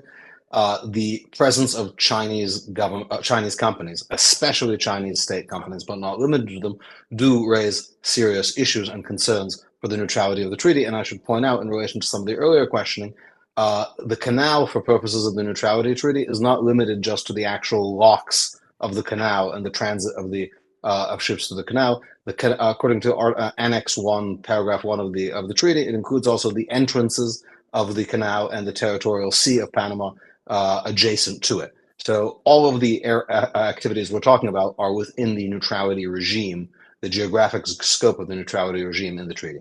So I'm out of time, but the most dead-on hit here is the treaty specifically prevents foreign operations, and that's exactly what we have. Yeah, so to the extent these companies are in fact de facto controlled by China, this is something that could threaten the neutrality regime of the treaty. Okay. Senator, may I make a point of clarification? Sure. You said that we all said that China had operational control. I don't believe that China currently has operational control over the Panama Canal. I'm not sure if any. No, I didn't say all of you did. I said one of the witnesses. All right. I will, but let me say this. I did agree that there was a threat posed by this ownership. I do think, though, that if your assumptions are correct, you are way understating the problem. That's right, understating the problem, because they also then control the Suez Canal and the Mediterranean Sea. And I actually have to admit, I'm a little confused as to why some of the senators asking these questions, Senator Blackburn, aren't more concerned about the biggest port in the United Kingdom being run by the Chinese. Petraeus in the port nearest Athens, one of the biggest ports in the Mediterranean, is not just run by a Chinese-linked company, it's run directly by a Chinese-owned company. And I was there. So you're on to something, but if you're just focusing on Panama, that's only part of it. No, I agree with you. I think the difference here is that we gave it away, huge mistake. Both Missouri senators voted for it back then, huge mistake. But the one thing we got out of it, was a guarantee of neutrality, and that's the issue here. Thanks. Thank you. Senator Curtis. Thank you, Mr. Chairman. Great hearing. Appreciate this opportunity today. I'd like to touch on something I haven't heard discussed today, and that is, unfortunately, China is not the only hostile country that exploits Panama to endanger our national security. Iranian vessels under the Panamanian flag registry have been a problem for many years. Chairman Sola, can you explain how Panama has enabled Iran to evade our sanctions? Yes, thank you, Senator. About a year ago, when we were having this drought issue, there was also a lot of focus on Iran and how they were funding Hamas and the Houthis because they were attacking the Red Sea. What we found was, what the United States has found, is that Iranian vessels are sometimes flagged by Panama in order to avoid sanctions, so that they could sell the fuel that they have, and then they can take that money and then they can use it as they wish. Panama at the time had a very complicated process to deflag the vessels. There was an investigation, there was an appeals process. By the time that we would, OFAC or Treasury would go ahead and identify one of those vessels, by the time that they were doing the appeals and stuff like this, they've already changed flags to somewhere else. So when we went to Panama, we met with the Panamanian president. And I must say that we were very impressed because he was 30 minutes late, but he was breaking relations with Venezuela at the time because the election was the day before. We explained to him the situation. The very next day, we met with the Maritime Minister, with U.S. Embassy personnel, and Panama actually adjusted their appeals process so to make it more expedient. So if the United States or OFAC would come and say that this Iranian vessel is avoiding sanctions, now we have a process in place to go ahead and do that. And 53 vessels were deflagged because of that meeting. If you would keep working on that, because that's a big deal, and thank you for that answer. Let me also go to, we've hammered on this a little bit, and I've heard several times some of you acknowledge that the interest from China is an economic threat to us, but let me come back to this defense. I think we've asked a number of times in different ways, but let me go back to the analogy of China puts a blockade on Taiwan, and we're trying to move ships into that area quickly. Can any of you say this is not just an economic threat to the United States, but a defensive threat as well? At the FMC, it's not our area of expertise. We'll leave that to the military experts. I will just say that, to me, an economic threat is a military threat. I mean, Sure. Indirectly, but it is. Yeah, I just But I noted the panel's in terms of what quick you're directly reference asking, to economic. we at the Federal Maritime Commission don't have that area. Chairman? I would say that my biggest concern is that when a Chinese contractor gets a contract in Latin America, they usually put a clause in there that they bring their own workers in from China. And these workers are housed in camps outside. And these camps will have guards on them, and they will have, sometimes they in Panama, for example, they have barbed wire around the camps. So we really don't know who's in the camps. And I think that, to me, causes me more concern on who's in the camp and what are they doing. So these are actually sometimes thousands of workers that are brought in, for example, for the bridge or to do a port or something like this to undercut the local labor. Along those lines, let me just talk about dollars from China spent. We far outspend China in the region, yet if you look back on when Panama switched diplomatic recognition from Taiwan, and we had comments from the president, Taiwan is an inalienable part of Chinese territory. It coincided with economic investment from China in the region. Is that something overall, in addition to the canal, we need to watch? Yes, we definitely need to watch economics. So we need to, we haven't, the United States has left a void there. We really have not been competitive in Panama, and hopefully that we can be. Okay, and I've got just a few seconds. So this bridge, we've brought this up a couple of times, the possibility of this bridge being damaged and closing the canal. But it reminds me of going through TSA at a suitcase, going through the TSA. Is there any reason that China can't watch or do whatever they want from this bridge to see what, get the intel from these containers? And does that concern anybody? Well, it definitely concerns Southern Command because they brought it up on numerous occasions that there could be some sort of surveillance or something like that on the bridges. Okay, I yield my time. Thanks, Mr. Chairman. Thank you. Senator Moreno. First of all, thank you, Chairman, for putting this hearing together. I think it's very timely. Mr. Sola, I heard you say that, it kind of rang in my head. You've navigated the canal 100 times. I mean, that's you have pretty good experience. I want to turn the testimony a little bit different direction. You obviously haven't been there that much. Tell me what, for the testimony, what are the people of Panama? You have obviously probably been to my home country where I was born in Colombia. What is the sentiment among the people for how they feel about America? Senator, I have many friends and family and professional relationships in Panama, and the bond between the United States and Panama is very deep. It's almost like the United States and Great Britain, for example. The Panamanians love baseball. They love basically a lot of the same things that we do. The people are absolutely wonderful. Now, they've suffered through catastrophically bad leaders, especially today, the president of Colombia, Petro. We don't have to go down that path, but here's what I'd ask you is, obviously we understand about shipping.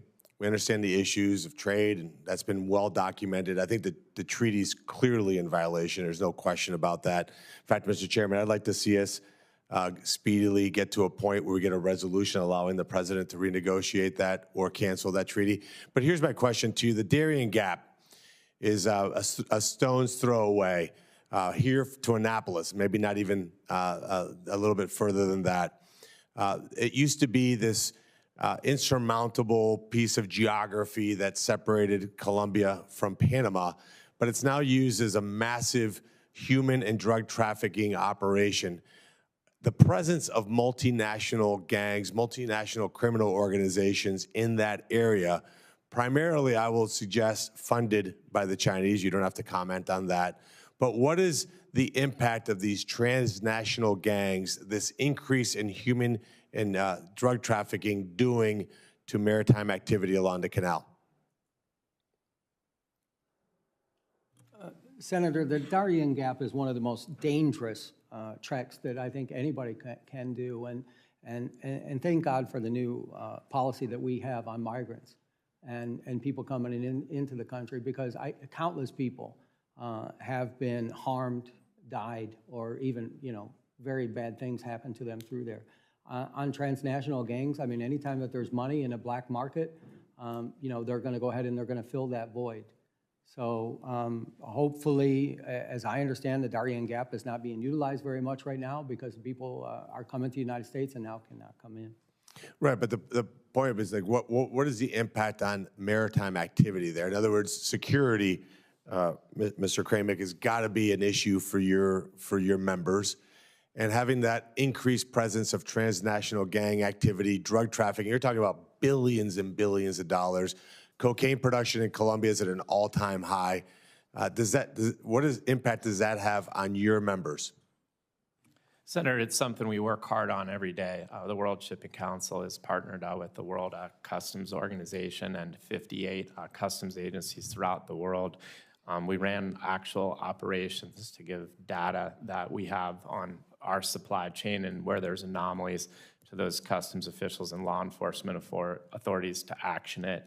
A lot of it, the flow for commercial vessels, not into the United States, but to the European Union, is coming from the transshipment point in Panama, where our containers are being exploited and contaminated. And so we are working hard as we sit here right now on that problem. And of course, the point I'm making is that China's influence there, whether we want to make it a technical question as to what control means, it doesn't matter. When you have Chinese companies operating on both sides of the canal, having influence there through drug trafficking, they bring basic chemicals into Mexico, which makes its way here as fentanyl. You have enormous Chinese influence in Central and South America. And Mr. Sola, I go back to you with my final question. Do you think fundamentally the problem here is that America's just failed to engage properly with Latin America? Yes, I do. I believe that we have not had a presence there for long enough. The State Department has designated countless past Panamanian presidents for corruption, but we haven't had the DOJ go ahead and have any convictions on those. I think that if we did have a conviction one way or another, I think that that would change the narrative quite considerably. And so just one quick follow-up. So if the U.S. took control back of the canal, if that territory was completely controlled, protected by the United States of America, what influence could we have in solving a variety of problems, the shipping ones that we've talked about, but also having U.S. presence with military backup there in Panama, preventing transnational organizations, preventing human trafficking, preventing drug trafficking? Wouldn't that be celebrated among the free world as something that would be absolutely a net huge positive to that area? Well, I can say this, that is probably one of the top contraband areas in the world just because of its geographical location and the amount of containers that they move. So I think any time that we can lower the amount of contraband being distributed around the world, we'd be doing a good service. So, Mr. Chairman, like I said earlier, we ratified that treaty here in the United States Senate. I'd love to see us de-ratify it. Thank you. Senator Capito. Thank you, Mr. Chairman. Thank you all for being here today. Really interesting hearing. In the year 1913, the governor of West Virginia said that the Panama Canal would be critical to the state's coal industry. What was then true is still true today. 11% of the cargo that goes through that canal is coal. Chairman Sola, thank you for your military service and for your great insight into this, into Panama. I know that the draft restrictions have been brought up already today, but the fact that bulk goods like West Virginia coal and other forms of energy cannot always be fully loaded to go through the canal is a major problem. I know they're investing about $900 million to try to make the canal more resilient, but what ways can we assure that our state's energy exports are actually getting where they need to go when they need to get there? That's a very good question, Senator, and the bulk and the coal are probably the most affected by the draft restrictions that we have. The container ships and the passenger vessels have a much lighter draft. We talked extensively with the Canal Authority and also with the government of Panama on how they need to add water to the fresh water to the system. They're losing about 1 or 2% a year. So if they continue this way, the Panama Canal will be severely diminished by up to maybe 40% by 2050. So fresh water is definitely the key to this. I know that they are working with the Army Corps of Engineers. We've seen some of those studies, and they have put a variety of options out there for the Canal Authority to go ahead and take advantage of. Let me ask this probably quite simple question is why would they be in opposition to putting more fresh water in the canal? I don't believe, well, the Canal Authority. I mean, it sounds easy, so maybe it's not quite as easy. The Canal Authority isn't. The issue that they have is maybe 10 years ago, environmentalists kind of restricted what their watershed was of the canal, and that law has just recently been overturned, so now the canal actually has access to the watershed. So what they have to do is a major infrastructure project to go ahead and pull that water in. Mm-hmm. And at the same time that they are saving up or raising the fees for the major infrastructure project, they're giving more and more money to the national coffers. So it's up to about $2.4 billion right now, and they're saving for the infrastructure project. Is that the $900 million infrastructure package I referenced? Is that the same project? I believe it is. The Rio Indio? Yes. Yes. Yes. So along with that, issue going through the canal, not just the offloading or, I mean, it's hard to offload coal out of a bulk container. I mean, that's not an easy thing to do if you can even do it. Is this whole thing about congestion pricing, kind of, nobody here from New York, are they? But, you know, the congestion pricing at the canal where you can outbid and skip the line, so then the line can be like 14 days later, even if you were at the front of the line. This is probably what Senator Sheehy's wondering, like, how did I get in front of him kind of question.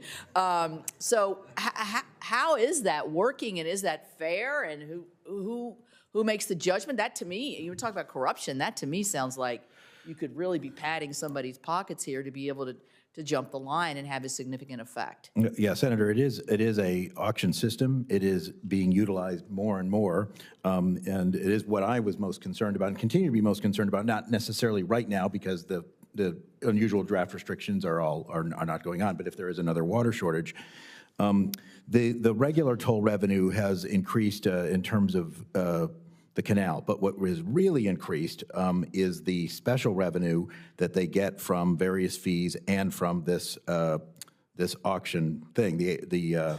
That revenue has gone up about close to 300% for other transit services. So that's a huge amount. It's analogous to me in some ways. I know a lot of the ocean carrier companies got a lot of heat when they were making more money during the lack of the congestion during COVID. Well, this is sort of similar. They're providing fewer transits, and at the same time, they're making more money because of a market mechanism. Though, you know, talking about the Chinese Communist Party. Well, this is the other way. This is capitalist, but it is a different way of allocating space that they're utilizing more and more to make more and more money. Now, I have no idea. To the best of my knowledge, the money is going back to the Panamanian government. I don't know of any reason to doubt that, but that is a big cost. And as I said before, it does disadvantage certain kinds of cargoes because they might feel that they don't, they're on a ship which doesn't prioritize its time passage as much as other kinds of cargoes. I don't know how that affects coal. All right. Thank you very much. Thank you. Senator Sheehy. How long would it take China to block the canal for our usage if they decided to do it? I know you're not military experts, but I think you've been in the canal 100 times. You're all experts on the industry. If they wanted to deny our usage of it, how long would it take them to do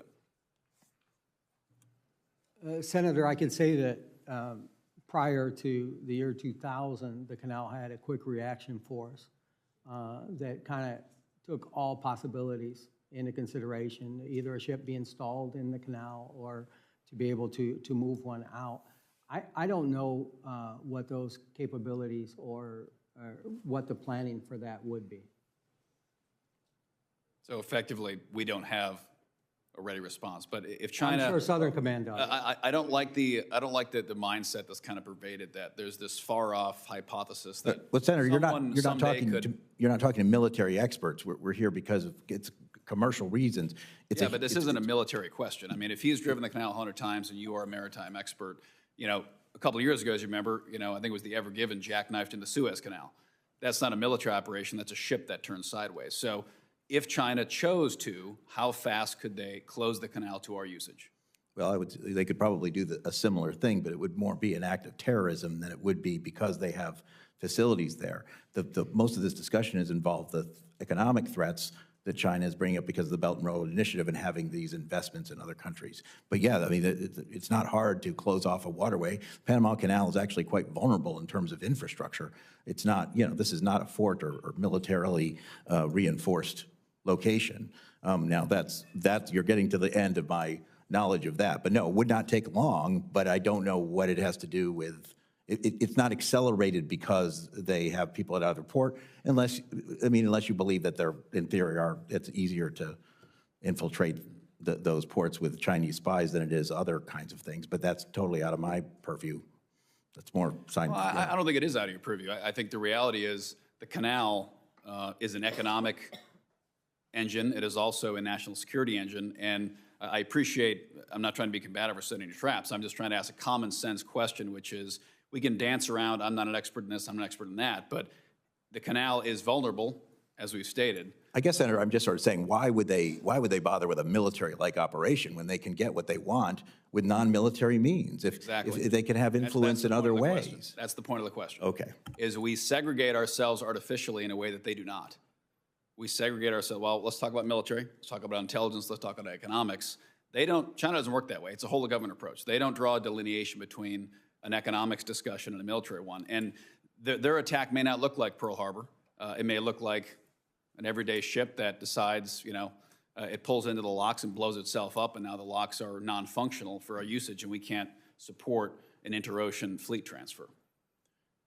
And our ability to defend it, as you referred to, Chairman, is now inhibited by the fact that we no longer have the military infrastructure around the canal that we did just as recently as 1999. So from a commercial perspective, do the shipping companies have concerns over the security of the narrow waterways? We've got Straits of Malacca, we've got Suez Canal, we've got Gibraltar, we've got Panama. Is that a concern that's thrown around in the boardrooms of the largest shipping corporations in the world? Senator, I think it's something they think about every day. I mean, really, it's drawn into sharp relief with the Red Sea that it was it's what I call a pink flamingo. Like there's black swans that just come up, and there's pink flamingos that you can see but you don't act. But no one really thought a whole lot that one of the most important waterways in the world could be denied, and moreover, that it could be denied for such a sustained period.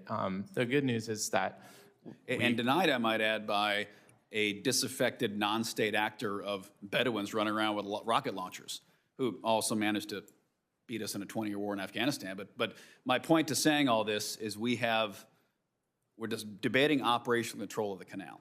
Yet it seems very clear to all of us that a very simple act can debilitate the canal and eliminate our ability to use it in a matter of minutes with no warning. And we have no ability to intervene or stop that. To me, that means we do not have operational control of the canal. Thank you, Chairman. Thank you. I'm told Senator Young is on his way, so I'm going to ask a couple of questions and give him a few minutes to get here. Chairman Sola, you have a deep understanding of Panama and the canal from personal experience, in addition to your work on the Federal Maritime Commission. One example of China's influence with the Panamanian government was the effort to seize land near the Pacific end of the canal to build a new Chinese embassy, including your land. Can you describe your personal experience, including how Panama ignored property rights as it sought to appease China with the new embassy? Yes, Senator. About 10 years ago, the maritime business of my family expanded tremendously. And we were given a concession to build a marina on the Pacific area of Panama. We also incorporated a cruise component to that. We brought the cruise companies to Panama. This would have been the very first cruise port in the Pacific. We spent millions of dollars on consultants with Atkins Global, Moffett and Nichols, all the best consultants in the world. And everything was fine. When Panama turned over to Belts and Roads, they told us that concession was going to be nationalized. Then what they did is they rescinded our concession for the property. We were going to build the cruise port for $30 million, U.S. private funds. They gave the concession to a Chinese competitor and paid the Chinese competitor to date $300 million to build that cruise port. It's going to take the Panamanian people 375 years to get it back. I'm from Miami. That's the most expensive cruise port in the world, by far, by passenger. In addition to that, they took where our land is going to be for the marina, they designated that to be the embassy for the People's Republic of China. So what happened next is absolutely appalling, because when I went to the U.S. Embassy and I went to Commerce Department, they told me to fill out a complaint. When I filled out the complaint, I went to my senator at the time, it was Bill Nelson, and I remember that I was denied being able to even file a complaint because the land that the Chinese embassy, or the land that was going to be used by the Chinese embassy, my environmental permit for the marina was going to expire in 6 months. So the United States Commerce Department would not even allow me to file a complaint. So I brought that issue here. And thanks to the good work of, at the time, I think it was Chairman Nelson and Chairman Wicker, that we were able to unwind that. After about 6 years, Panama did the right thing and returned the land to my family. Very instructive. Senator Young. Thank you, Chairman, for holding this important hearing. Thank you, gentlemen, for being here. The Panama Canal underpins our current economic strength and national security. When 40% of U.S.-bound container traffic depends on a single waterway, we cannot afford unilateral toll hikes that choke out competition and leave our smaller carriers or our Midwestern exporters on the hook. For instance, in my home state of Indiana, manufacturing firms and farmers rely on consistent, reasonably priced shipping routes to move heavy machinery, auto parts, and ag products like corn and soy. If the Canal Authority's auction system prices them out, the ripple effects on American jobs and supply chains could be devastating. Chairman Sola, given our enormous stake in the canal's operation, do you believe Congress or the FMC should more aggressively use existing legal authorities or even create new legislative tools to block or penalize toll practices that disproportionately harm U.S. shippers and exporters? Thank you, Senator, for the question. And I grew up in Goodland, Indiana, so that you know. Fantastic. I do believe that we should continue to monitor the situation, and if we do need more regulations or statutes, that we would come back to Congress because we get our marching instructions from you. Moving the agricultural products that we get out of the Midwest all over the world and through the country, not only do we focus on the Panama Canal, but we also focus on about $5 trillion worth of goods coming in and leaving the United States here at the Federal Maritime Commission. So it's definitely one of our main concerns. Well, thank you. I'm not surprised. I always tell people Indiana is a maritime state. If you think about our dependence on the waterways and our shipping lines and all the rest. So you're certainly proving that. But so we will stay in touch, and if you in the future would like to outline any mechanisms or measures that you think would be effective to help ensure fair treatment for our interests, please let me and others on this committee know. When the two Panama Canal treaties were signed, we lived in a different world, one where Chinese state-backed actors didn't wield strong influence over global infrastructure, and issues like drought were rarely factored into international agreements. As we all know, times have certainly changed, but the United States is still the canal's biggest customer, and quite frankly, we have every right to expect an operational framework that acknowledges our modern security and economic challenges. States like Indiana, with robust exports, feel these impacts, even if we're far from the canal itself. Chairman Sola, and then I'll allow others to respond. In light of evolving conditions, especially increased foreign investment from China, do you believe the U.S. should explore a more comprehensive update or supplemental protocols to these decades-old treaties? I definitely believe that we should support U.S. investment, and not having an ambassador for so long has been detrimental to us, especially as the case that I just mentioned earlier, where we didn't have an ambassador and we had a U.S. company in need of service. So however we can promote U.S. investment, especially in infrastructure, this is where China is definitely beating us with the belts and roads, where they understand that. And I believe that, our Ex-Im Bank and our DFC is so limited in what they can do by the restrictions that they have, that we're not able to invest into infrastructure like we should. I hope the administration will prioritize this ambassador spot as nominations are made. I hope we'll prioritize it in the Senate. My colleagues on the Democratic side of the aisle will be warm to that nomination and moving it quickly. Something both parties, frankly, have fallen short on in recent years is prioritizing these. But other comments, Mr. Maffei? Yeah, well, Senator, it won't surprise you since you and I served together in the House that I actually am pretty bipartisan. I agree with the chairman on what he said. I will say that certainly we need to look at other kinds of ways to get U.S. companies in positions where they can truly compete with the Chinese and some of these things. And blaming it all on Panama, it really misses the point. I've seen the same thing in Greece, where Greece didn't want to give the concession of its largest port to a Chinese company, but because of its financial difficulties, it was getting pressure from international organizations such as the IMF, Europe, and even maybe some in the United States to do so. So I just ask you to look at that. And I do want to say one quick thing. You're right about the cost, and as I said before you were able to get here, the Panamanians are making far more on their canal than they ever had before. That's not necessarily a bad thing as long as it's going to the right place, but where they're really making the money is on these auctions, and that is why it remains a concern of mine, I'm sure the chairman's, and that is where we are looking at potentially are using our authority under Section 19 of the Merchant Marine Act, where we could, if we can show that it is basically a problem with the foreign trade of the U.S. It's interfering with foreign trade of the U.S. There are certain things that we can do, but I do think we need more information before we could make that kind of action. But we're certainly working on that, and we do have that authority at the FMC. Thank you, and good to see you again, sir. Mr. Kremick, did you have anything?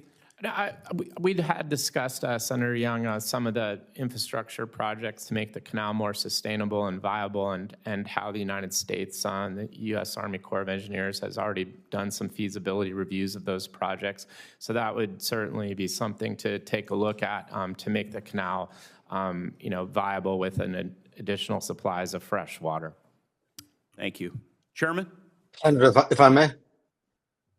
Sure. Senator, sorry, it's I'm on Zoom. You spoke about renegotiating the treaties, and yes. I think one of the things about treaties as an instrument of governance is they're not very flexible, and they don't really have automatic processes typically for easy amendment. And before this hearing, I spent a fair amount of time reviewing the ratification hearings in the Senate in 1978. And back then, the principal concerns the Senate was concerned with then is the Soviets and Cuba, actually, not China and Iran. So the world has changed a huge amount. China's role has changed a huge amount. And of course, back then, 1999 seemed very far off. 2025 seemed a world away. And as a result, I think it is useful to revisit treaties and seek to renegotiate them, to update them to sort of current events. And of course, the United States has a considerable amount of leverage it can use to seek such additional protocols to modernize these treaties to current events and current geopolitical realities. Makes great sense, and I'm glad you spoke up. Thank you, Mr. Kantorovich. Mr. Chairman. Thank you. I want to ask a couple of follow-ups, and then we're going to wrap up the hearing. Commissioner Maffei, you mentioned a minute ago if a determination was made that this was having negative impacts on U.S. trade. You said there are a number of remedies that are possible, and you didn't specify what those were, so I just wanted to ask what you were referring to. Yeah, I mean, there are certain things we can do as countermeasures, such as, sanction Panamanian ships. That could be Panamanian flag ships. The Panamanian flag is one of their major sources of revenue. It is the number one what we call flag of convenience in the world. There are several others, and I think I'd like to get back to you in writing. I mean, I'm not trying to avoid the question, but that way I can put the, we can, and we'll, if you don't mind, we'll get together and do a joint answer. We'll put where our authority comes from, what we think we can do, and maybe even what we're concerned about or what the limits to that would be. Well, and I'll say that this hearing has been a nice bipartisan demonstration of a lot of expertise. There's a reason you guys have your the role you have, because you know what you're talking about. I'm hoping my chairmanship, which ended last week after a full term, will result in a full, very successful term for my good friend and colleague as chairman. Maybe the friendliest transition in Washington this week. Professor Kontorovich, I want to get back also to the exchange you had with Senator Young, and then it harkens back to the opening exchange you and I had. We've heard testimony that Panama may well be in violation of this treaty in at least two regards. One, with respect to its obligation to keeping the Panama Canal neutral and the major concessions to China, the control that China has over ports on both ends, and the bridge across the canal, which has the potential to shut down transit. We also heard testimony about the degree of revenue that Panama is taking, and that's potentially in violation of the obligation that tolls and other charges shall be just, reasonable, equitable, and consistent with principles of international law.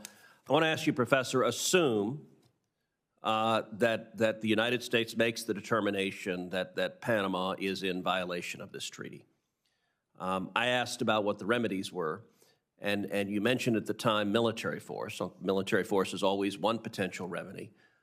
What other potential remedies are there? And in particular, could a consequence of being in breach of the treaty be a determination that the treaty is null and void, that the concession of control of the Panama Canal to Panama is no longer in force, and could that, under international law, result in the United States returning to operating the Panama Canal? What's your judgment?